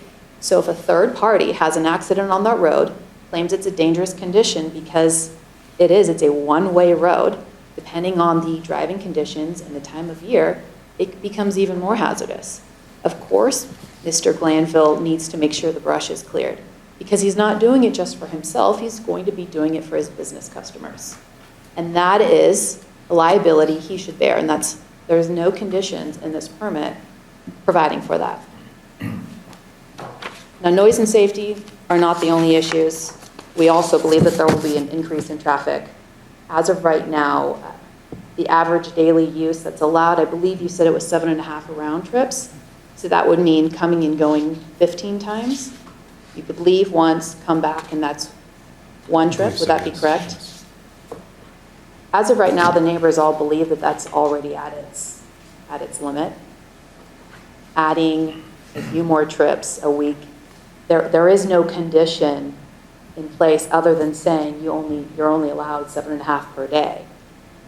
Everything will be reactive. But as of right now, there's a belief that that is already at its limit. And so that is an additional increase on the use of the road. All of the neighbors already agree to this. And so that's another reason why it is Mr. Glanville who should bear the management and the increase on the road. And if there is going to be more of an imposition on the community, he should meet those higher thresholds, which is he's not going to be using his property in line with the rural area in terms of using it in the same manner as he would if he was living there only and not also holding a business on that property.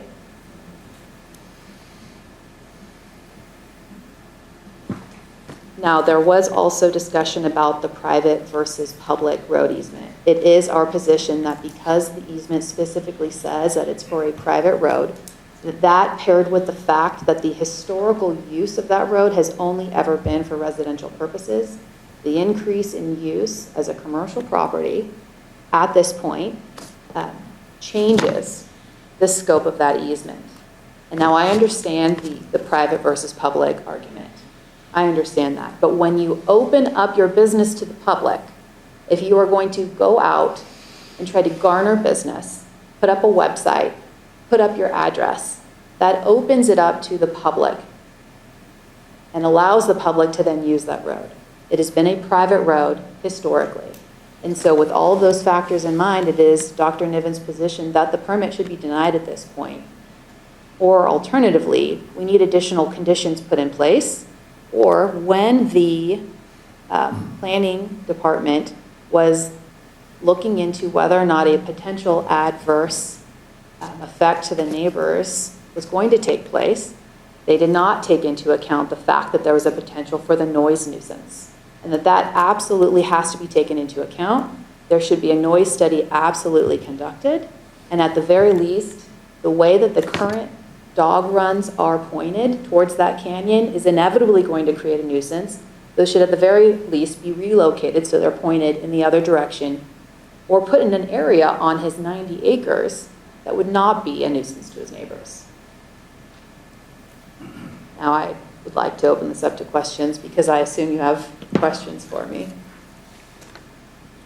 Now, you've already gone into this a bit. Would you like to elaborate and give examples on your statement that the topography of the surrounding land is such that sound carries significant distances? How this might apply to neighbors other than Dr. Nevin? Other than Dr. Niven? Well, I understand that the canyon causes echoes, and so where Mrs. Bauman's property is, it's not just that the noise stays within that vicinity. It'll echo down off the canyon and then bounce back up to her property. And I believe that's why she can actually hear actual conversations at points, is because of the way that sound echoes throughout those canyons. I see.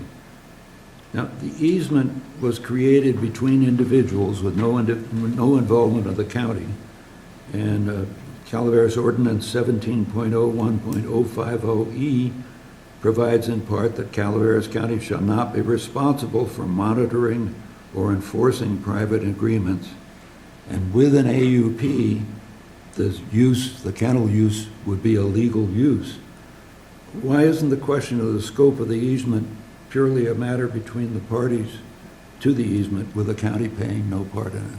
Well, the county has indicated that they have no stake, at least in the response they provided, no stake in the legal issue. I understand that would be an issue for the court, which is why I didn't bring it before you today, because of their response on that aspect. So I understand that if they need to enforce their easement on the legal aspect, we would take that to a civil court, not before this board. However, I will note that although I do not have the code right in front of me, one of the requirements for issuing this is if there is a road maintenance agreement in place, and if the amount of traffic will increase above the 7.5, then Mr. Glanville would be required to amend that agreement in order to cover his additional costs as a result of his business. So the county would get involved in enforcing the road maintenance? The involvement of the county would only be that it would be a condition. It would be up to Mr. Glanville to actually move forward with that. It would only be a condition in place. So the easement itself says it's a non-exclusive easement for private road and public utilities. And that's its description. Can you present any legal authority that holds that the term private road in an easement means that a private party to the easement cannot invite a limited number of commercial clients to use the road? As of right now, the case that was cited by the planning department, it had nothing to do with the word private. In fact, that case, that particular easement just said a non-exclusive road for ingress and egress. Yeah. And then the additional case that was cited regarding the definition of private was that it was for the use of the individuals or the parcel. And so I understand that for the use of the parcel, that is a case from 1886. I will let this board know that most of the property law cases are very old. And whether or not private, the word private is ambiguous, has been combated back and forth by the courts and the California Supreme Court.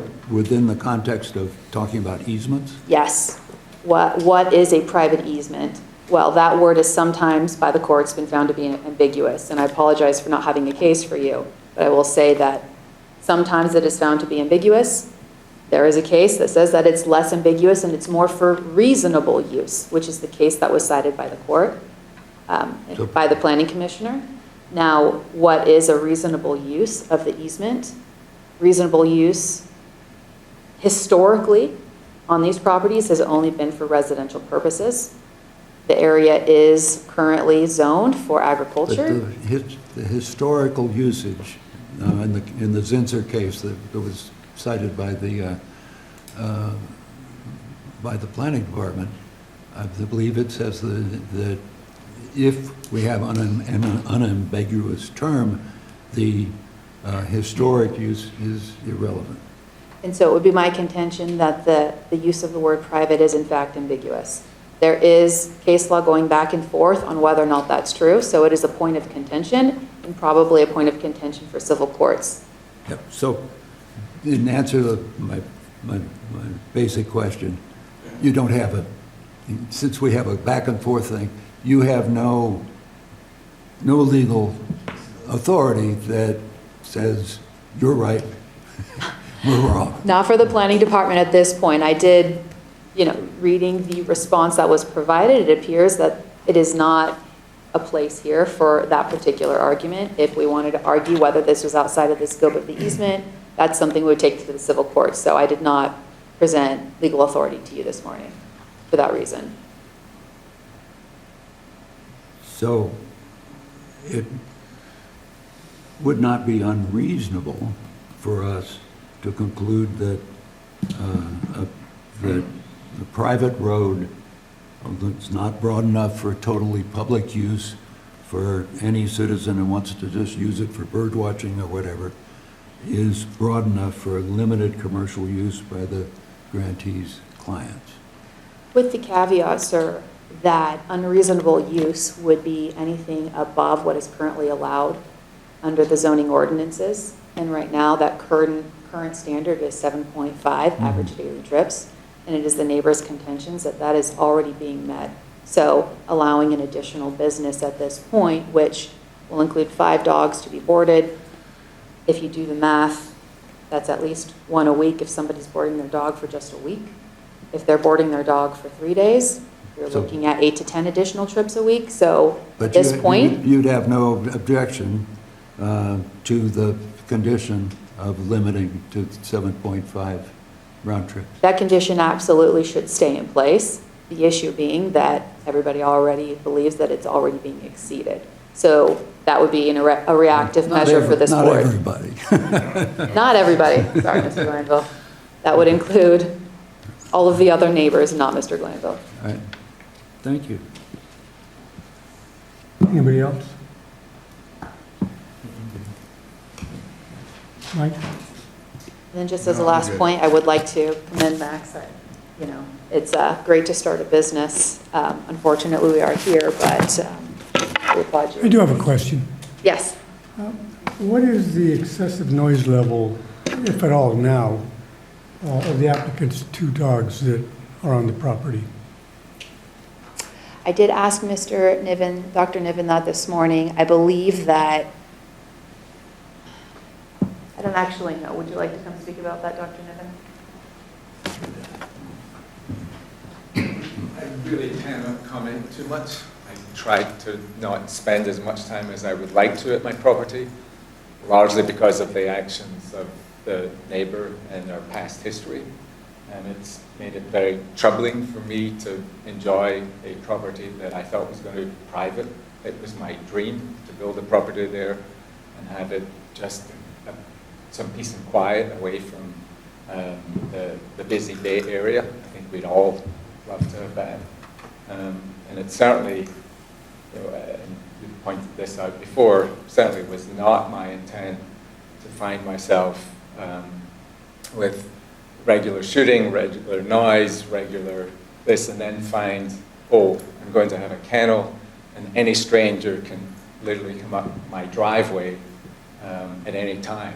I don't think any of you would enjoy that either. So I was a bit flabbergasted. On the occasion that you are there, how excessive, if at all, are the 2 dogs? Where would you draw the line excessive? I would say at the moment, no, I hear things infrequently, but I'm not there as regularly as I would like. So you're able to hear them while you are there? Pardon? You are able to hear them while you are Oh, there? yes, on occasion, when the dog's about. Absolutely. And if you, would you regard that as excessive? Not at the moment, no, but Okay. you add another 5 dogs on top, Okay, thank you. who knows? Thank you. And I will point out that Mr. Glanville noted that they live inside the house. They won't be in this. This particular facility hasn't been utilized yet, right? And the current position is quite different than Mr. Glanville's current dog situation. Okay, Thank you. thank you. May I respond? Absolutely. In fact, please come on up and Appropriate time now? it's now appropriate for you to come and respond. Oh, let me ask, anybody online? Okay, go. Proceed then, please. Quickly, the 7.5 cars per day, just want to point, that's an average daily. And I don't believe that is even close to being met per day by the neighbors. And just to clarify, when we say neighbors, there's three parties that are a party to the road maintenance agreement. One is Frost Trust. They do not live out there. They have an easement all the way out to where our house is, and then they could go up and build or whatever they're going to do on their roughly 40-acre piece. They are not there. They do not use the road, and they have had no problem with that. I don't want to put words in anyone's mouth, but they have not had any issue with this. I've brought it up. I've discussed it at length with them, and they are part of that road maintenance agreement. And nowhere in the road maintenance agreement does it talk about 7.5 cars. There's no mention of that. That is clearly if there is an issue to be had, that's a civil issue that the civil court will have to decide that.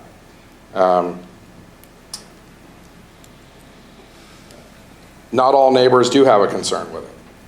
Council used the word all or everybody several times. Not all neighbors do. Scally, which is right below me, is a large piece of property, almost 100 acres down there, over a couple pieces.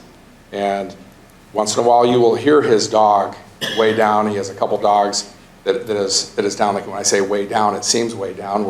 We're zooming in on a map, but when you really think about how far 1,300 feet or 2,000 feet is, it's a reasonable distance away, especially when we're out in the mountains. Scally does not have an issue with it. The trust does not, and Maurer does not. Ms. Bowman tried to get Mr. Maurer to come and speak about it and write a letter, and he looked at this and said, no, it's ridiculous. We don't see this being a concern. Insurance and liability, just like anyone. You get in an accident, you back out of your driveway, you're halfway in your driveway in a densely populated residential community. The insurance company, that's why you have insurance. It's like any other accident. They're not going to say, well, it was halfway on your property, so you go after your homeowners. Your car insurance is going to take care of that. Signage, as we talked about. Yes. You do have liability insurance on your property. Of course. Correct? Yes. Yeah.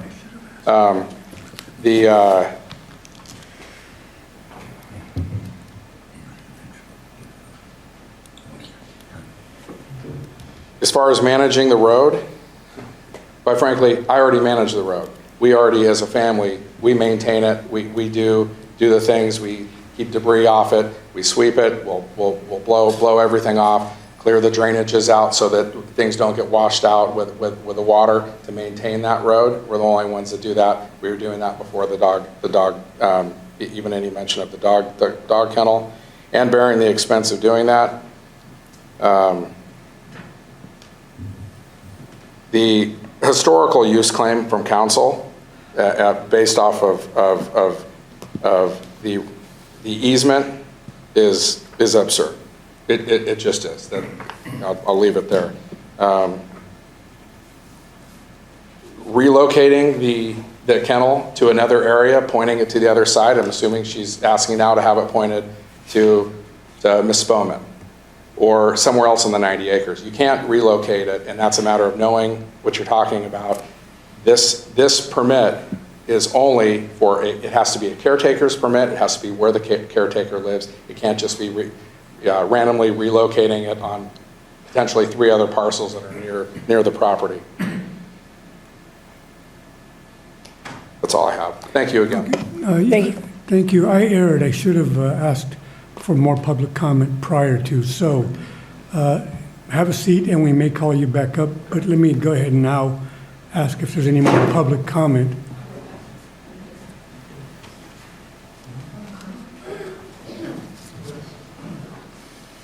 I was in court today. I prevailed, of course, because I'm a wonderful person. Can you identify yourself? No, I'm not obliged to. sign in or state my name. It's just the way this works in the world. We've already had my attorney in here one day and we decided that. As you know, I heard the beagles were going to be talked about over here, and the man mentioned 5 beagles. Everybody knows I have the world's best beagle, Chewy, and I'm torn. We have some beautiful women over here, and we have a beagle, or 5 beagles. Well, I'm afraid I always choose the beagle. It's just the way I am. A lot of what's being discussed here is going to end up being handled in the civil court, and letting you off the hook and improving it. I'm afraid that the road is going to be an issue, and I hate to see that happen. But you have to realize that California has twice the number of people than when I was a child. And with that comes all kinds of problems with these properties of, 100 acres, 50 acres, 5 acres. And nobody could have foreseen this happening, unless you had a crystal ball, that there would be these contentious situations.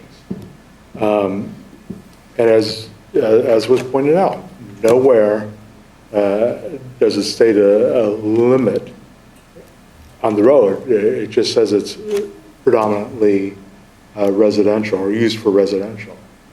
And because now you want to put a commercial use on that road, it's going to have to be handled in court and mitigated most likely by the applicant. And perhaps they can work it out beforehand and mitigate the situation. We allow certain uses, and this is one of the uses that we allow. I mean, if you're going to have 5 beagles there, I'd have no problem with it. It's only beagles. But, other dogs are going to be there. And there could be noise. I mean, Chewy's pretty silent. But yeah, I can imagine. I have problems with neighbors with yapping children. Yapping dogs is not going to, would be a relief. So just if you can put some conditions on it, prove it, and let them handle it. That's what's going to happen. It's okay. It's okay. I hate attorney's fees, $300 now or $600 for a partner these days. I know Mr. Ladders is saying, why can't I get that kind of money? But that's just what it is. Today, for example, my attorney didn't want to handle something that was just pretty much throw away somebody harassing him at the courts. And so he said, take care of it yourself this time if you can, or go look around for somebody that the judge likes. So I just took care of it myself, and I don't like being mean to people. These people don't like being mean to people. And certainly these people don't like being mean to people. So just do what you have to do. Thank you. Okay, I just didn't know if I missed it. Thank you. Okay. Any other member, please, come forward.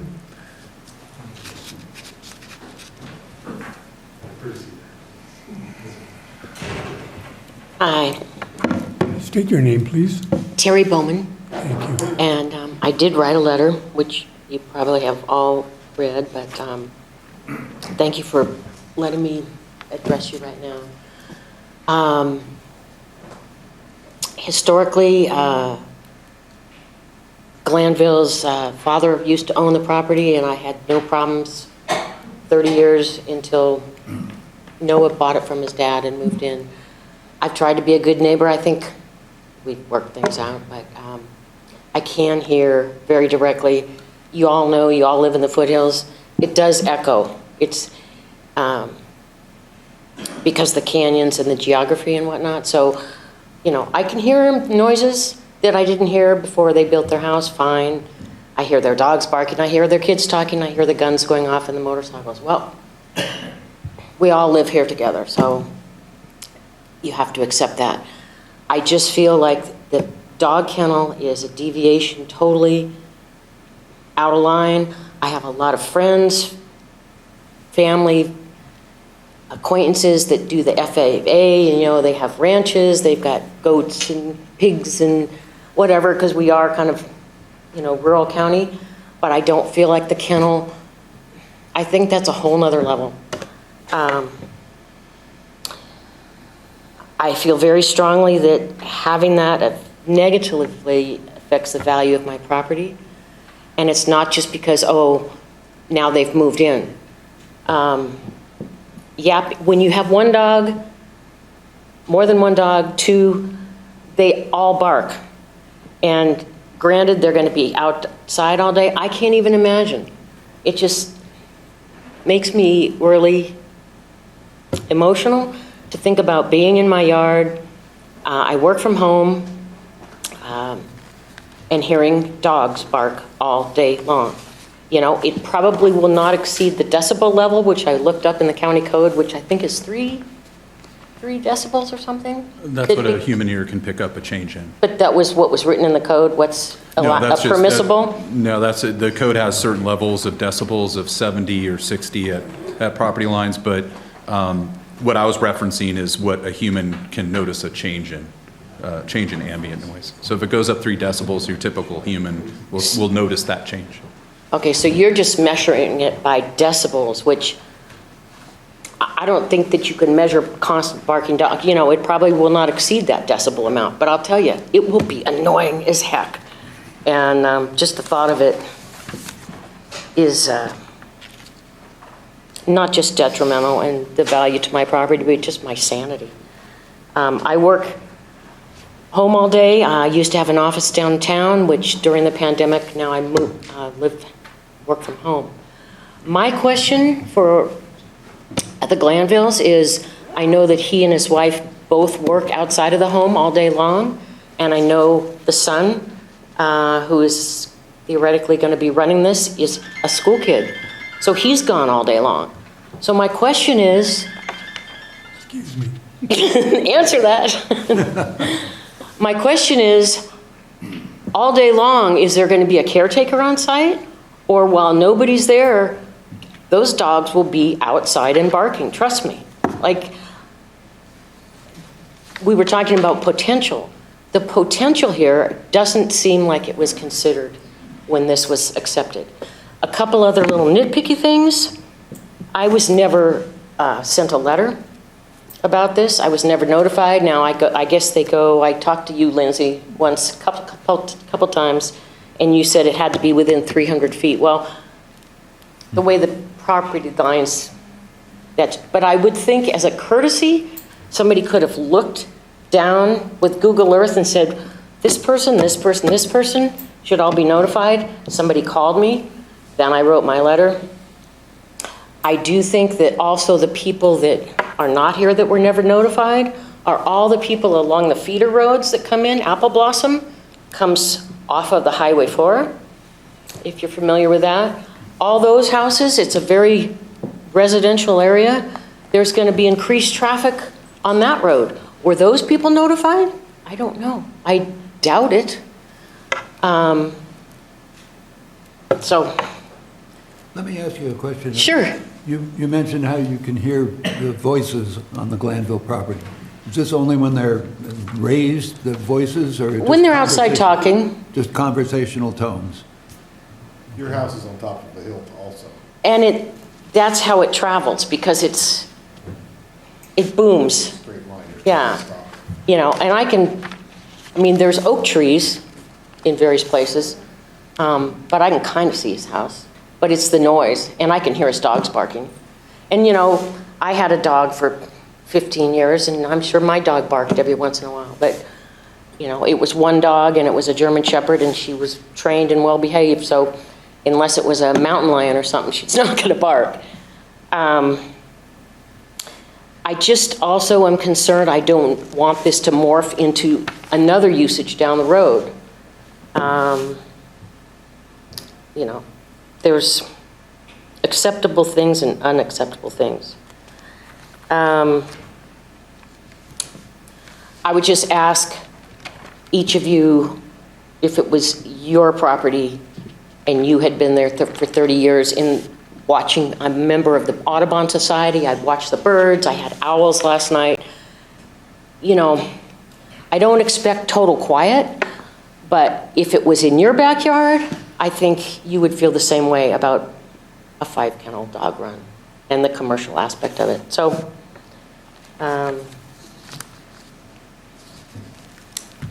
anybody have any questions in addition to me saying what I did? It's a very subjective thing, and I understand it's a hard decision, but if you could put yourself in my position, I'd appreciate it very much. Thank you. Anybody? No? All right, thanks. Any other members of the public that wish to comment? Yes, sir. Good morning. My name is Mike Borian. This county for a long time. I'm a friend of Noah Glanville's. I designed his house.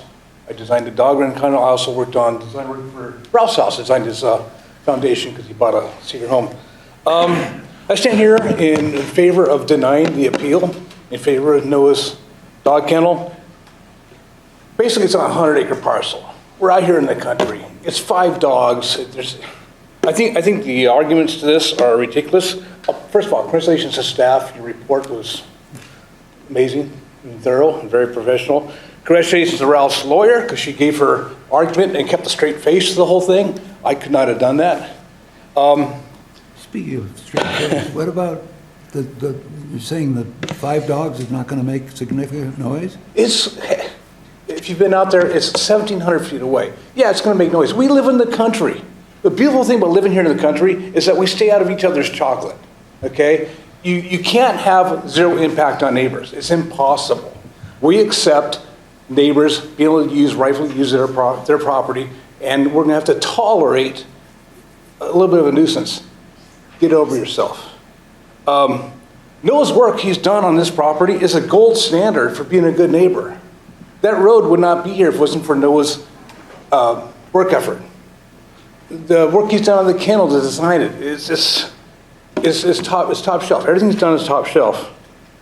He's a long-standing family, who's close ties as a community, and it has nothing to do with nothing. But Noah won't mention this, but he's a combat medic with combat experience in the sandbox back there. So he's contributing greatly to this community and to this country. So my view on this is that one of the appellants who's not here today, is weaponizing this planning department for a personal vendetta against Noah Glanville personally. It's my understanding he has said as much. And so I would encourage the board to not be a weapon of a personal vendetta. Staff has clearly shown that this meets all the requirements of AUP. And Noah's gone above and beyond everything designed for this project. And I've been designing homes up here for over 35 years. I've seen the gamut. And I haven't had a client like Noah before, ever, who's gone above and beyond to provide a good facility and to be a good neighbor. And he's borne the cost of most of that. So I guess that's it, folks. Thank you very much. Thank you. Oh, any questions? All right, thanks. Thank you very much. Good morning, and thank you for having us. I was not planning on speaking today, but State your name, please. Oh, I'm sorry. My name is Jessica Bowman. I'm a real estate broker. I'm Terry's daughter. I also have known Noah. We went to Bret Harte High School together back in the 90s, so we have a peaceful history. Mind you, I grew up in the home that is my mom's, Terry Bowman's, and one day that's going to become my home. I'm a single parent. I moved back from 13 years in London and Paris to Murphy's to get peace and to come back to the mountains for that peace. The addition of a dog kennel is going to take that right away from me. We, as brokers, know property rights. We have the right to enjoy our properties peacefully, and this is going to take my future ability away to enjoy my future home peacefully. It would be grossly negligent to approve this permit without that noise study. Without that, I think that's absolutely a necessity. Now, I'm not saying there can't be a kennel, but I'm saying it would be grossly negligent to approve this without that audible study done, because I can guarantee you, this has been my childhood family home for 35 years. The difference in noise in the past 3 years has been significant. Now, my mother said that's fine. It doesn't bother us to hear personal dogs, personal conversations. You know, we are in the mountains. We deserve to be a little noisy and enjoy our, 20-acre properties, or for some 100-acre properties.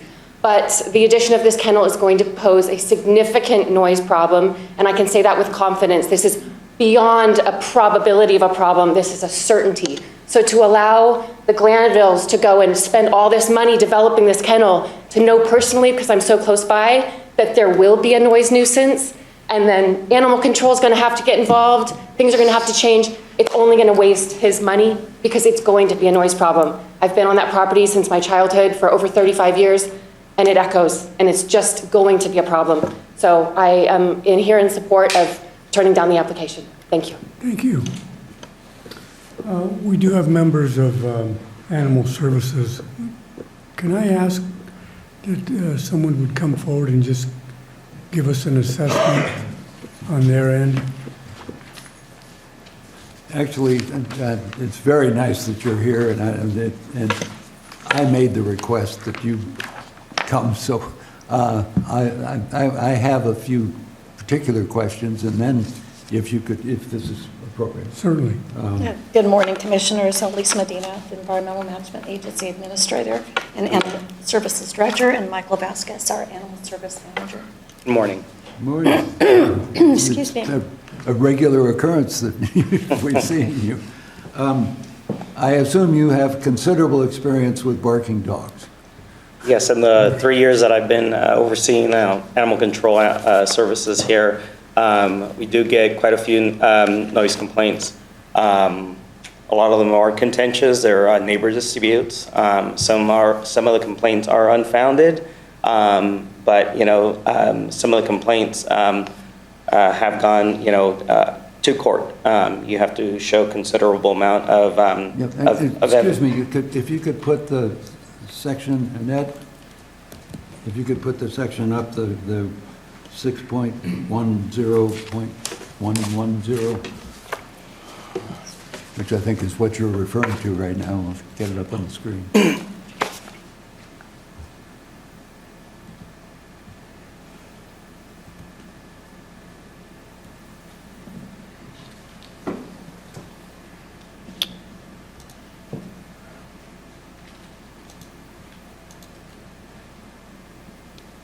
I'm going to have to bring it back up. I apologize. Actually, it's kind of nice. We'll have a little Zen moment here.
Okay.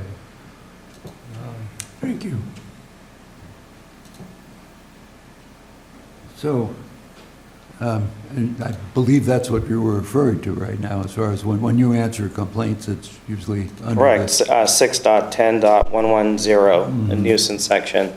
So that goes over the nuisances that are listed, excessive noise being one of them. And your agency has investigated numerous noise complaints concerning dogs. Correct. And summons and complaints have been issued in some of those cases. Correct. And what's the smallest number of dogs that's been involved in any of these summons and complaints? Is it down to one dog sometimes? Sometimes it could just be down to just one dog, correct? So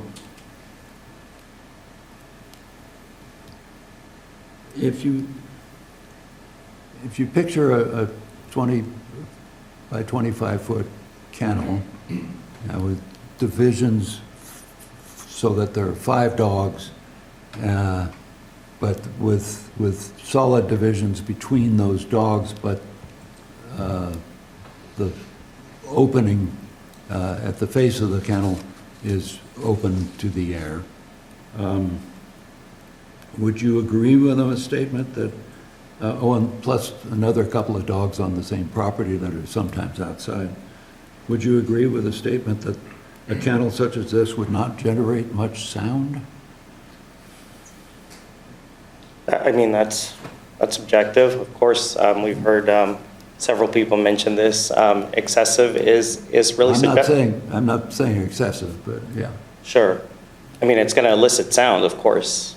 I think that this is a very small-scale boarding facility. I don't know. If you're asking me personally, I don't see that this is going to generate that much more noise.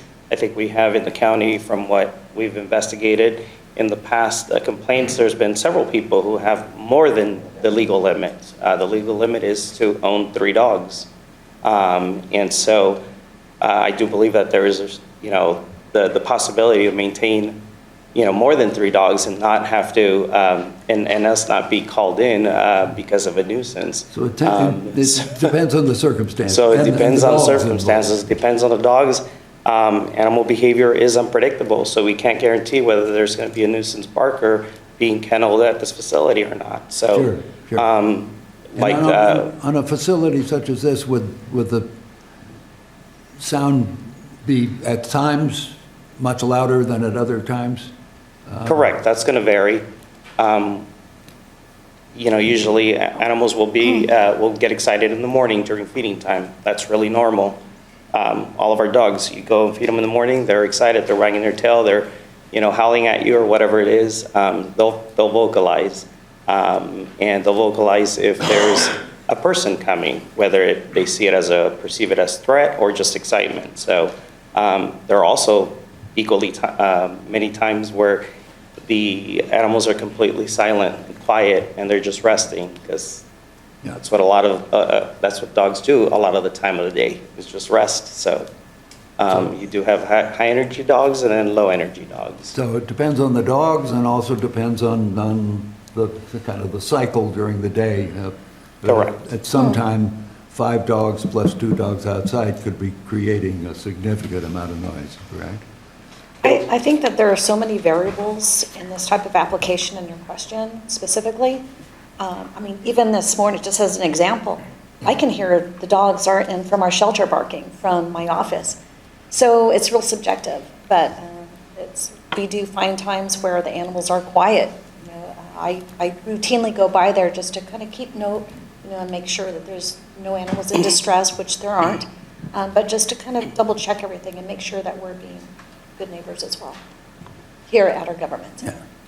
Now, Animal Services has requested a condition to be placed on it that required compliance with the sections that deal with licensed private and commercial kennels. Since here we're dealing with animal boarding and not private or commercial kennels, would you have any objection to replacing the reference to those sections with a condition requiring compliance with the section 6.10.110? Well, 6.18.040, commercial kennel license. This is the director may issue a commercial kennel license to persons keeping dogs or cats where the primary purpose of such activity is for financial gain. Commercial kennels may engage in all the activities allowed and authorized under a private kennel, a commercial boarding and breeding for the purpose of selling such offspring. So I do believe that they fall under a commercial kennel license requirement. If they did, why then there would be no need for an AUP here, because under the zoning code, it's only animal boarding that, and I'll defer to the planning department, but it's only animal boarding that requires an AUP, not the commercial or private kennels. So that's why I'm suggesting that maybe. Can I please weigh in a little bit on this? Because I think, again, I think we've had this issue come up in the past. Title VI is not concerned about, is separate from Title 17. So regardless of what animal services licensure rules are for different types of kennels as they define them, in the zoning code, we have carved out animal boarding as a use as defined in the zoning code that requires an AUP. I don't think whatever happens to be in Title VI or however Ms. Medina interprets Title VI would affect the status of how we define animal boarding in the zoning code and whether it requires a permit under the zoning code. I'm just talking about conditions to an animal boarding situation, which is what we have here. It might be more appropriate to cite to the nuisance section having to do with, that apply in animal boarding situations rather than the commercial and private kennels. I just want to, I mean, regardless of whether we say compliance with a version of county code is required as a condition of approval, the applicant is, if the permit is granted, is going to have to comply with all county statutes. Sure. So I know this is just about writing. To comply with all county statutes to which they are subject. That's the question. Anyhow, we're not, I'll withdraw my question. And that's what I have for you. Anybody else? Okay, thank you then. Thank you very much. Thank you. So specifically to the items that were discussed following your response, come on up, and if you have any more response to give from the testimony that was offered. Was there any other public comment? Okay. No more public comment. Yeah. I hope not. Any more public comment? No more public comment, okay. And anybody online? No. Okay. And again, let's limit it to just what was said subsequent to your presentation. Appreciate that. John Doe, he had mentioned beagles, just for clarification. As I said, that is not our intention. That was just an example that I gave of that we could put beagles in there as a property owner. Ms. Bowman, concerns of a caretaker, and those are all legitimate concerns, and what will happen when Max is at school. So we own our own business. We're a short distance away. We're 5 minutes away from right where our home is and where we work. Oftentimes we work at home. There's very short periods of time that we're both away. So, and there's also, and I didn't mention this before, but it's a good point. There's also, we take security seriously, and there is a camera with audio on that kennel as well. So we will have that ability that links up with the house and the property as well. Increased traffic. Again, as I mentioned, there's the trust property that does not utilize that road at all.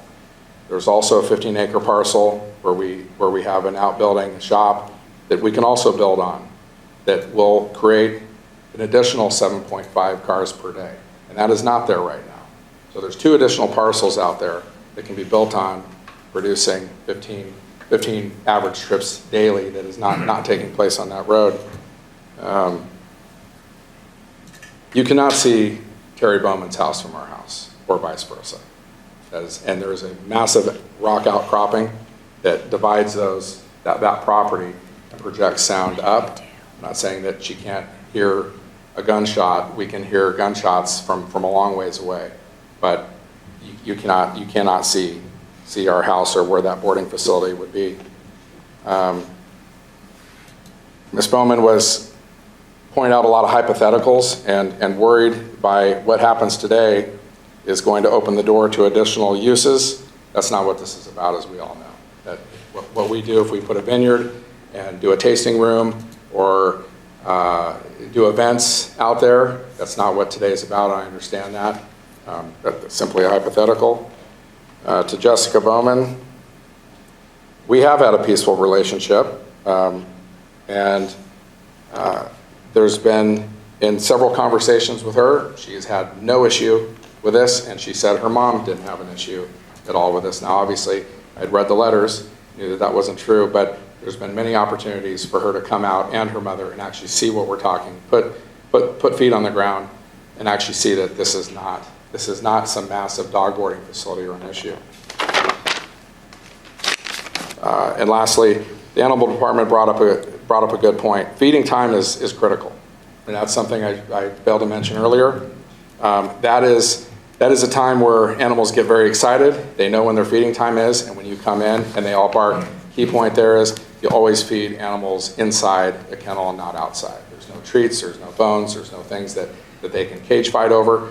And when you do come in, they do get excited at feeding time, and that will all be done inside to help mitigate that on that point. And that's just one thing that you can do to, in a controlled environment, mitigate some of that sound.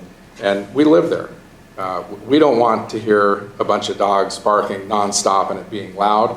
We're obviously, out of 5 runs, we'll have the ability to pick the right clients for Max to learn about business and maintaining neighbors. Just because the conditions are set there, we're not only are we going to stay in the constraints of the conditions, but we're going to go above and beyond, as we do with everything, to make sure that we're being mindful. If there's a barking dog, we're there, that is being an extra nuisance or something going on, we're going to bring that dog in. We don't want to hear it either. So we're mindful of that, and I think that's what's important about that aspect of the condition and the caretaker being on site and not just being gone for several days. That's all I have. Thank you again. Thank you. We can hear from staff response at this point.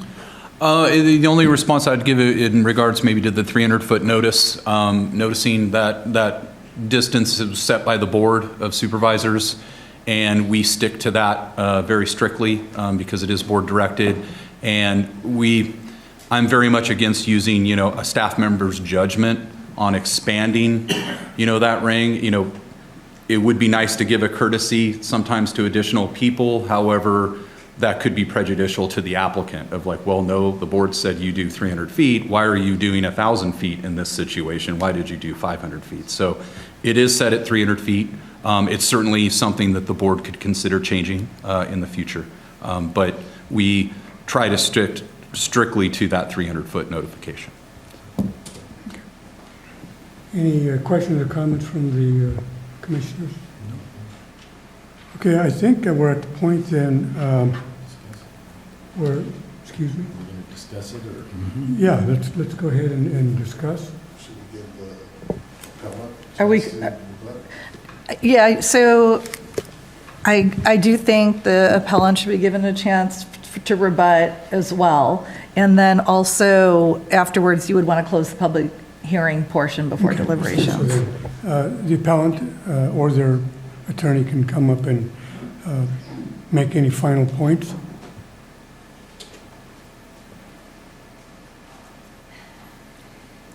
Thank you for that. I'll just make a few last points since we have been here for quite a while. I just want to read the nuisance section that you keep pointing to is section 6.10.110.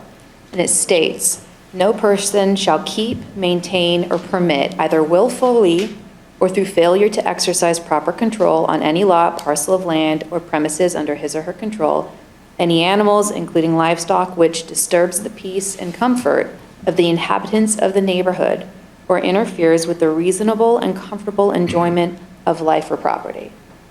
That is the nuisance standard under the Calaveras County Code. And that is what we are asking this board to mitigate. Because as it stands, having 5 dogs boarded at this facility with direct noise down into a canyon to echo to all of the neighbors is in fact going to create a nuisance for them. And that is why they are here making public comment to ask this board to mitigate that with additional conditions if this board chooses not to outright deny the permit at this point. Those conditions could include the fact that those outdoor shoots can in fact be pointed towards Mr. Glanville's property, although that would be excessive. There are other ways that this could be mitigated, and if this could go back to the Planning Commission with additional comment, perhaps noise studies, that would alleviate everybody's concerns at this point. The last point I will make is that Mr. Glanville and Mr. Borean continue to point out that this is absolutely unreasonable on Dr. Niven's point and that this is just personal. Having dogs bark constantly if somebody's coming by to feed them, if they're walking by, these are dogs that don't live at that property, that are in an uncomfortable position for them. This isn't about their personal dispute.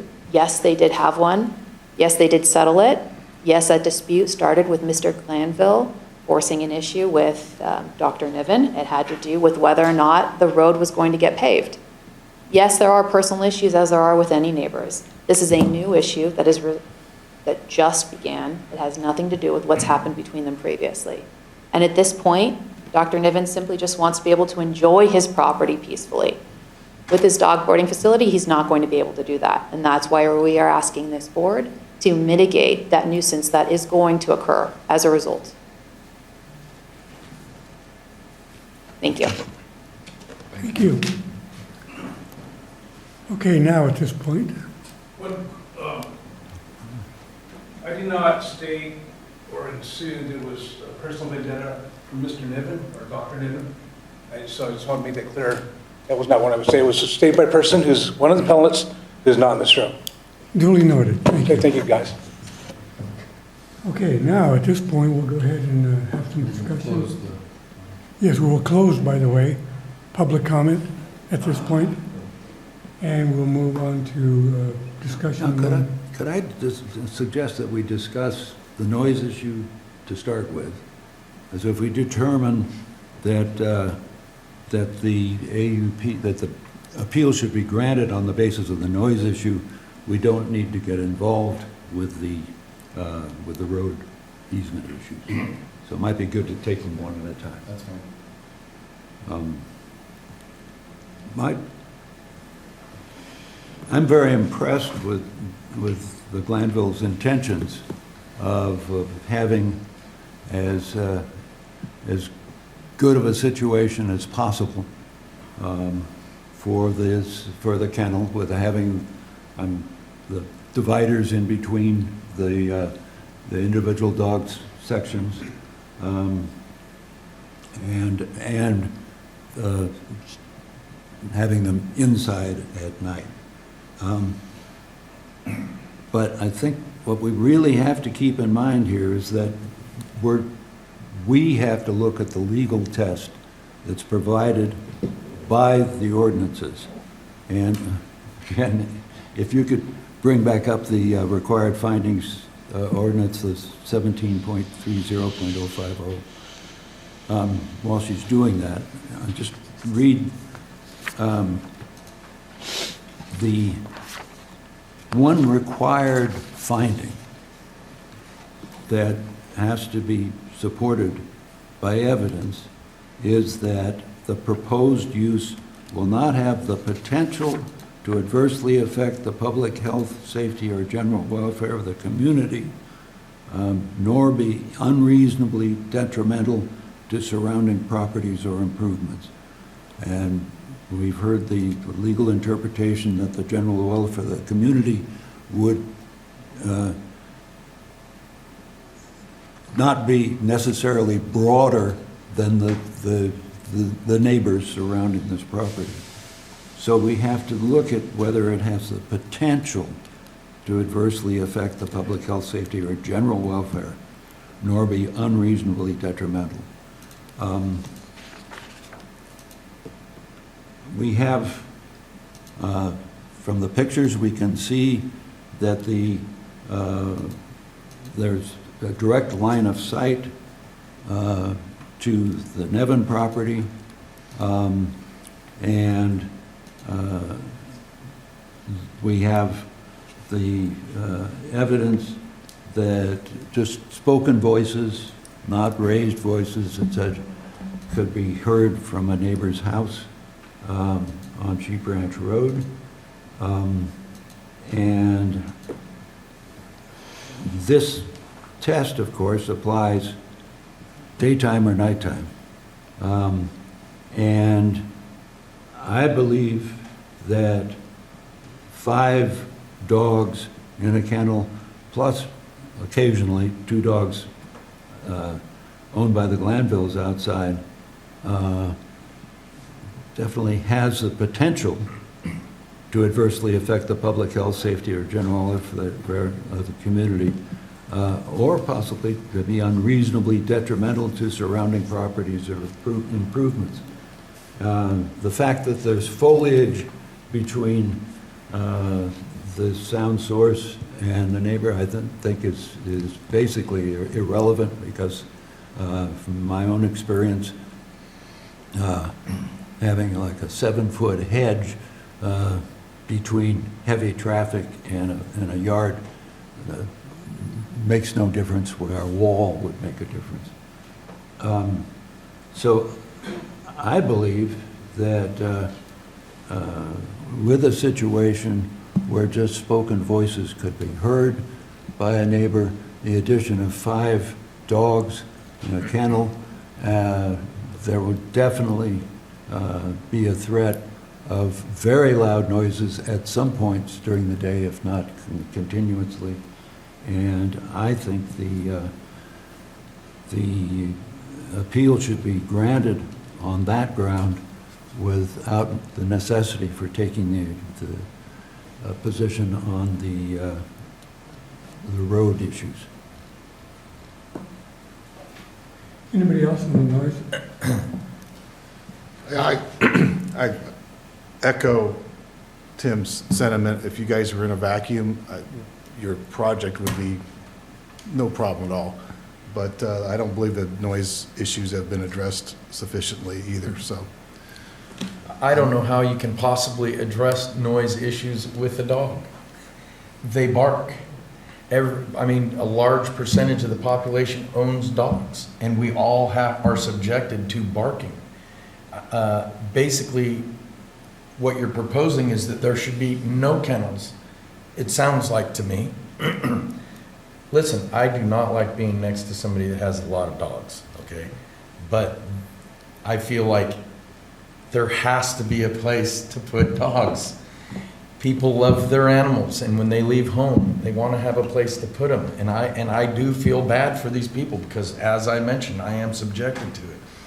But I just don't see how we can stop somebody that is in an area that is allowed with an AUP to not do what is allowed with an AUP. Well, I think they have made, hold on. Yeah, no, sure. They have made taken a lot of measures to mitigate potential noise issues. I can tell you, if there was chain link between the dogs, I would be on board with you. But the fact that they're going to house the dogs at night inside of a building that is insulated, so I believe when most people have complaints about dog barking, myself included, is in the evening, where the sound definitely travels further, because you can hear people talk a half a mile away from my place too at night, but not during the day.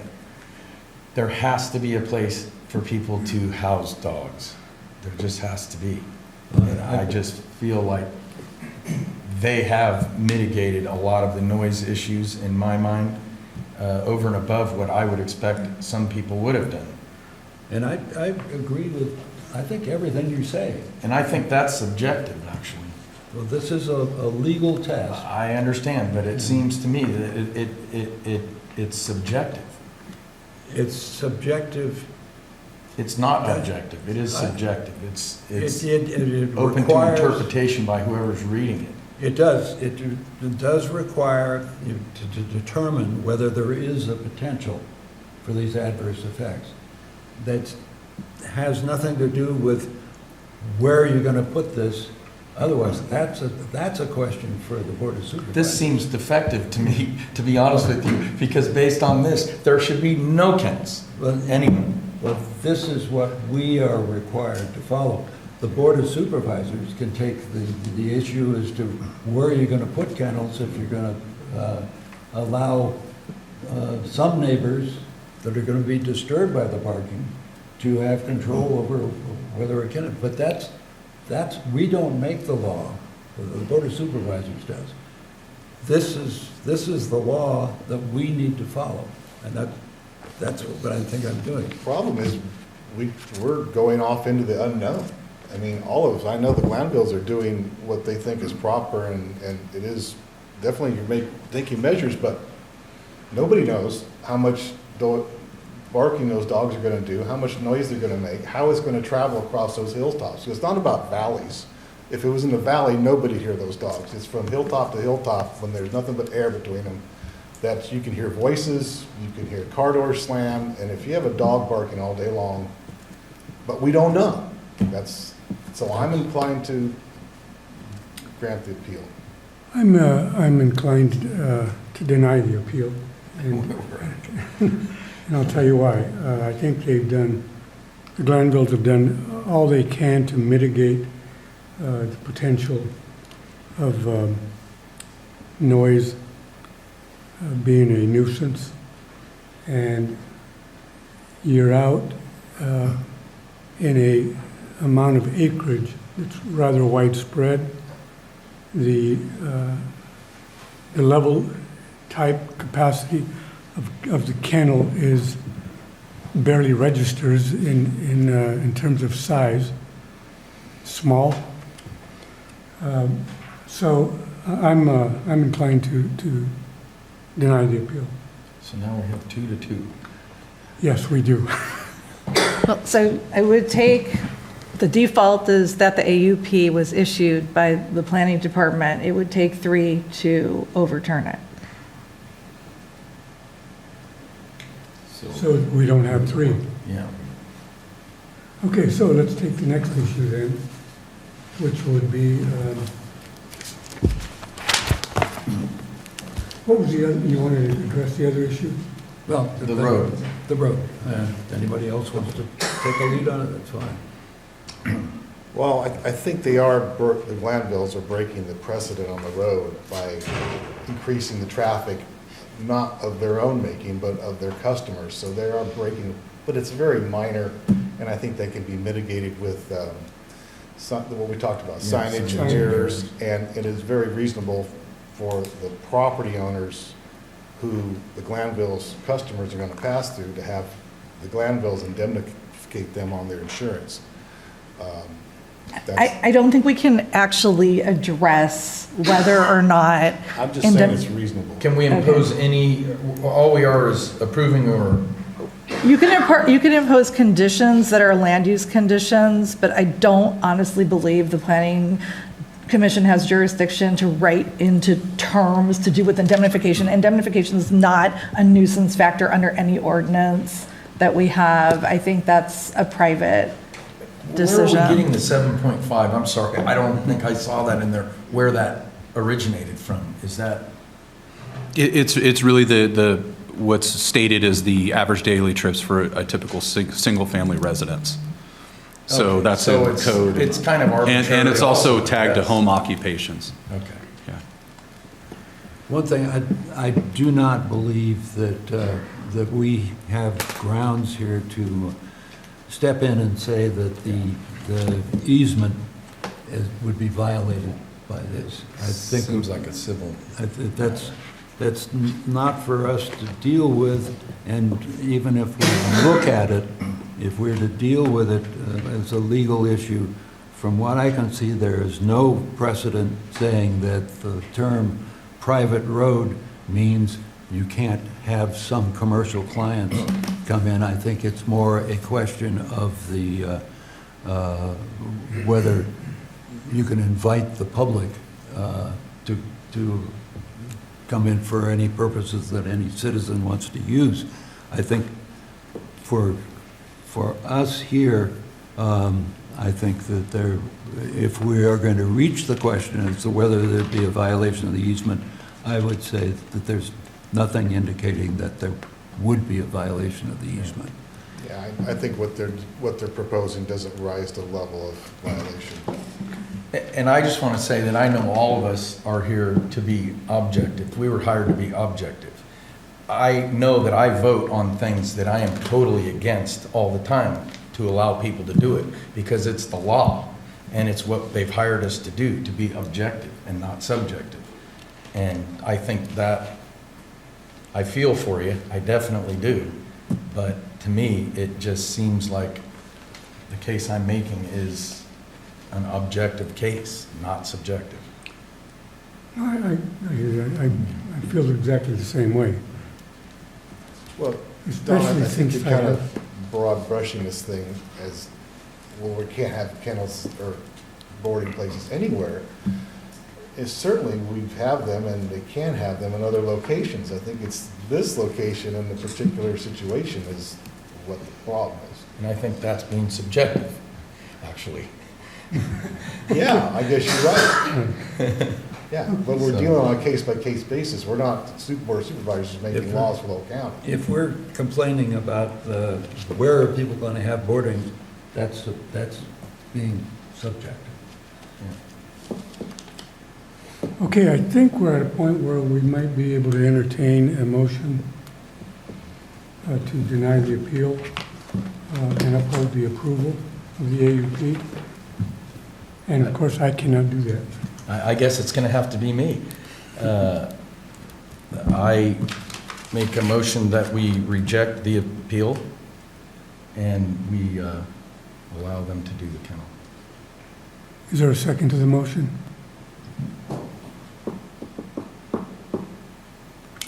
Okay, parliamentarian question. Where do we go from here? Can the chair second a motion or not?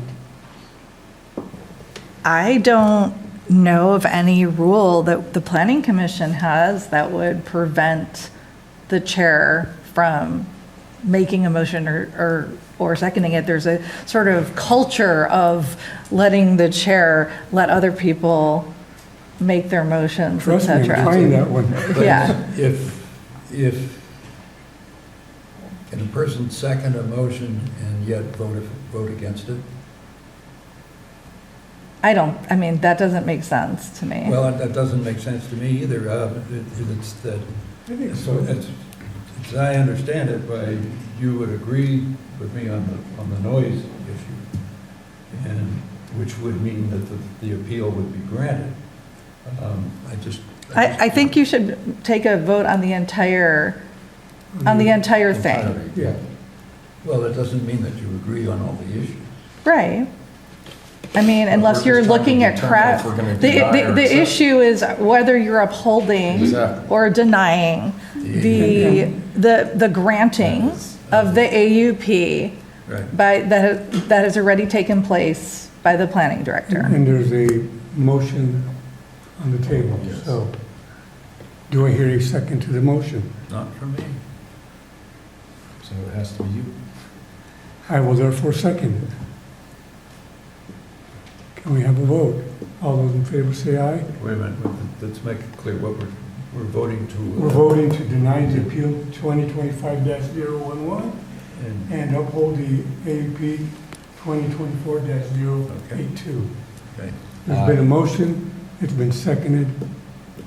All those in favor? Aye. Aye. Opposed? Nay. Nay. I'm sorry, I thought you were in favor of granting the appeal. I'm going to make a recommendation. I think that if somebody wants to, I think the default permit has been issued. If somebody wants to vote to overturn the decision, I would recommend that you make that motion. Okay. Will you take back your motion? I take it back. Okay. What do you mean, overturn? So here we have, this is an appeal, so this is not like when we're deciding on a new application. This is, we have a decision that under the Board of Supervisors rules is made by the planning director. It was an administrative use permit. That permit was granted, which the planning department was allowed to do under the rules of the Board of Supervisors. It was appealed, so the ask is whether or not that should be disturbed. And it would take 3 votes to overturn the action that has already been taken by the planning director. So I think this is what you're at. The default is that there's an AUP, so the motion should be to overturn the AUP. I move Why that wouldn't it the, be to grant or not grant the appeal? I'm sorry, go ahead. So granting the appeal has the effect of overturning the action that the planning director already took. Right. And so I think just to clarify, right, so if nobody took action, the default is that if there wasn't action by the planning commission, 3 votes, the AUP would stand because the planning director has the right to make that decision by himself. To undo it is what requires 3 votes. So I'll make a motion to undo it, to grant the appeal. That's my motion. And then you can second it. Okay, I'll second. All those in favor? Aye? Aye. Opposed? Nay. No. And then we have one commissioner who is absent, so it would fail. Motion fails. So now, the only way to proceed here, as you mentioned, is to override or... So we can make changes to the resolution as it's been presented if you feel that they need to be further conditioned or worded. And then at the end of it, anybody who wants to, the appellant can appeal it to the Board of Supervisors within 15 calendar days of the final decision. Now, as to the resolution, I can look to county council for this. It doesn't separately state the conditions that are in the AUP, and I take it that is not necessary. The resolution itself does not have stated conditions. So I don't remember whether the conditions of approval were part of the resolution. If it's not in the resolution, you can incorporate them by reference. I mean, again, the planning director already made those conditions. Right. And so if you did nothing, whatever the planning director decided would stand. Mm-hmm. If you want to add conditions and et cetera, then you can do that. If your concern is that the resolution section doesn't itself mention them as opposed to in an attachment, you can incorporate the attachment by reference. But there isn't a need to restate the conditions in the resolution. I don't think so, as long as it's understood that. Approving the AUP. I think the AUP includes the conditions of approval. That's correct. So at this point, the AUP is in effect. But we can condition it. The AUP is in effect, but, so we know that you don't want to overturn the AUP. So the next question is whether you all want to change the AUP or edit it to add or subtract conditions. So is anybody I interested would in... think that makes the most sense, is in- to add in some. making an adjustment to the AUP. He's already agreed that he would do it. We've already made comments to such. Yeah. So do we entertain a motion on what that amendment or change would be? Yeah, I think we need to discuss that. So I have a question for the applicant. Mind stepping up again? Any chance you'd be open to putting a barrier away from the kennel a little bit that kind of blocks the view? Does that seem onerous, or is that something that you think you could be willing to do? Just some kind of a wall barrier that would deflect some of the sound and the sight? So where the where the kennel's actually pointed is it splits the angle of where Mr. Niven lives and Scally, which is just down the hill. So it's right in the center. That's why there's a method of the madness and why we angled it exactly where it is. So it's not aimed towards Scally or Niven or Bowman. So that was, and it's aimed directly towards BLM land. But I think what the commissioner is trying to raise is, can you put a sound barrier in, and tell me if I... that's sound barrier. I don't know how realistic it is. Yes, so... The heights might be...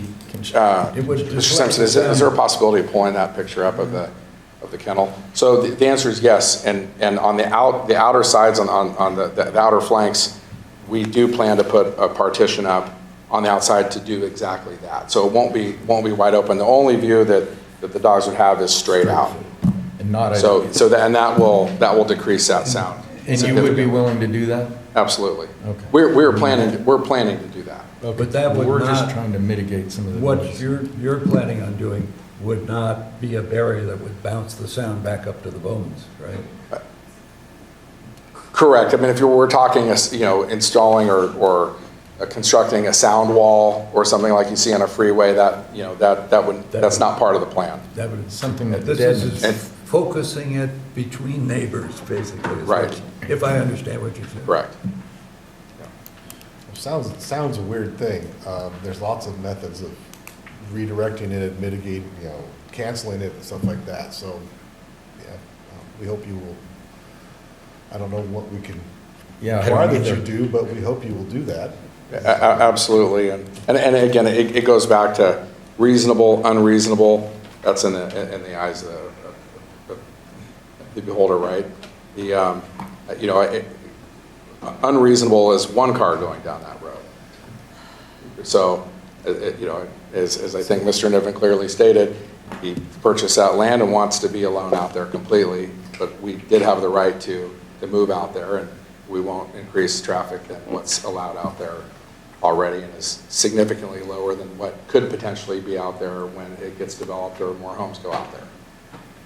So do we need to make this a condition? Or a wish? Well, request condition? I'd be willing to just go with the intention. Okay, that's fine. On that. If we put in a signage- condition that's going to increase the problems for we don't some want that. neighbors and not others. Once we've decided to go off into the unknown, Yes. who knows? Who knows what's going to happen? So, Well, definitely, one thing is for sure, you definitely want to keep your neighbors as happy as you can so that we're not back here, revoking. And of course, That's the goal. the thing is that the ordinance, the dog nuisance ordinance, to put a title to it, applies. It's the approval of the AUP doesn't take you out of the being subject to the other county ordinances. Sure. I just wanted to make sure you understood that. This isn't carte blanche, this is... No, and again, sound, and Tim, I completely understand that. In the beginning of the relationship first moving out there, the first complaint was the backup sound on a skid steer and a tractor moving. So we disconnect that. Everything that Mr. Niven had asked for in the beginning, let me know when you're up here, we won't shoot. Let me know when you're there, we'll try to keep it quiet. Trying to go above and beyond. And there were things that unfortunately took place that did not stem from the road. It was about power and a verbal agreement that we had in place that ultimately cost me over $100,000 that I had to eat. So. Okay. So signage. Are we predisposed then to? Signage and a mirror? yeah, since we can't Is there really anything else? rule on, make any suggestions on something we don't know about, we could make just, comments or recommendations on the road or conditions. Thank you. Let's do that. I don't think we can impose conditions on Mr. Granville that he would have to get consent of his neighbors to do. So, I think that Commissioner Ruby was talking about like the mirrors and the signs Yeah, that's- and all of yeah, that. but the mirrors- You could add that as a condition if you wanted to. Do the neighbors have to agree But to the it? neighbor that would be there has already adamantly said no, if I understood. Well, sir, where the mirror should go is as you're first coming up. That belongs to a gentleman named Mr. Benevento. And that should, in my opinion, that should go there regardless. I don't know the boundaries. I mean, obviously, I just- maintenance of the easement, anybody who has an easement right, to go up there, they can make improvements in the easement Okay, for ingress, egress. Since we don't want to be involved in the easement, and the county ordinance says we are not involved in negotiating between neighbors as far as the easement goes. I would just wish you good luck, and if something is reasonable, I hope a neighbor will agree to it, to add to the safety of the traffic on the road. You have our commitment that we will follow the conditions and go above and beyond on that as a courtesy. We'll also put a mirror and signage out. If a neighbor elects to take that down as from a safety standpoint, that would then be on them for taking that down. I think we can take you at your word. Okay. So I guess no written conditions, we'll just accept his word. We hope the neighbors will work it out. So under these circumstances, then, do we still entertain the motion? I think that if you don't want to do any more, but just deny the appeal, then you don't have, you're done. We need to discuss a few housekeeping things on the resolution. Yeah. Okay. That's you. Thank you. Thank you. Mr. Whereas. On the first page of the resolution, which, by the way, somehow page numbers seem to be disappearing from the planning department's documents. Yeah, we can add page numbers later, absolutely. I mean, the staff report didn't have page numbers, the resolution doesn't have any page numbers. It just makes it easier.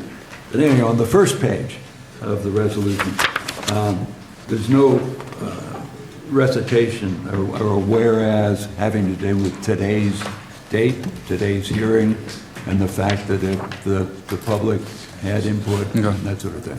We can add that. That needs to be added. And on the second page,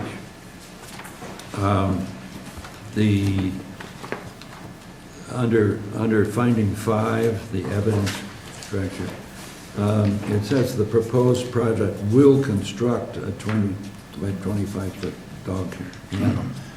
Maybe we should say will complete construction, since the building is already there.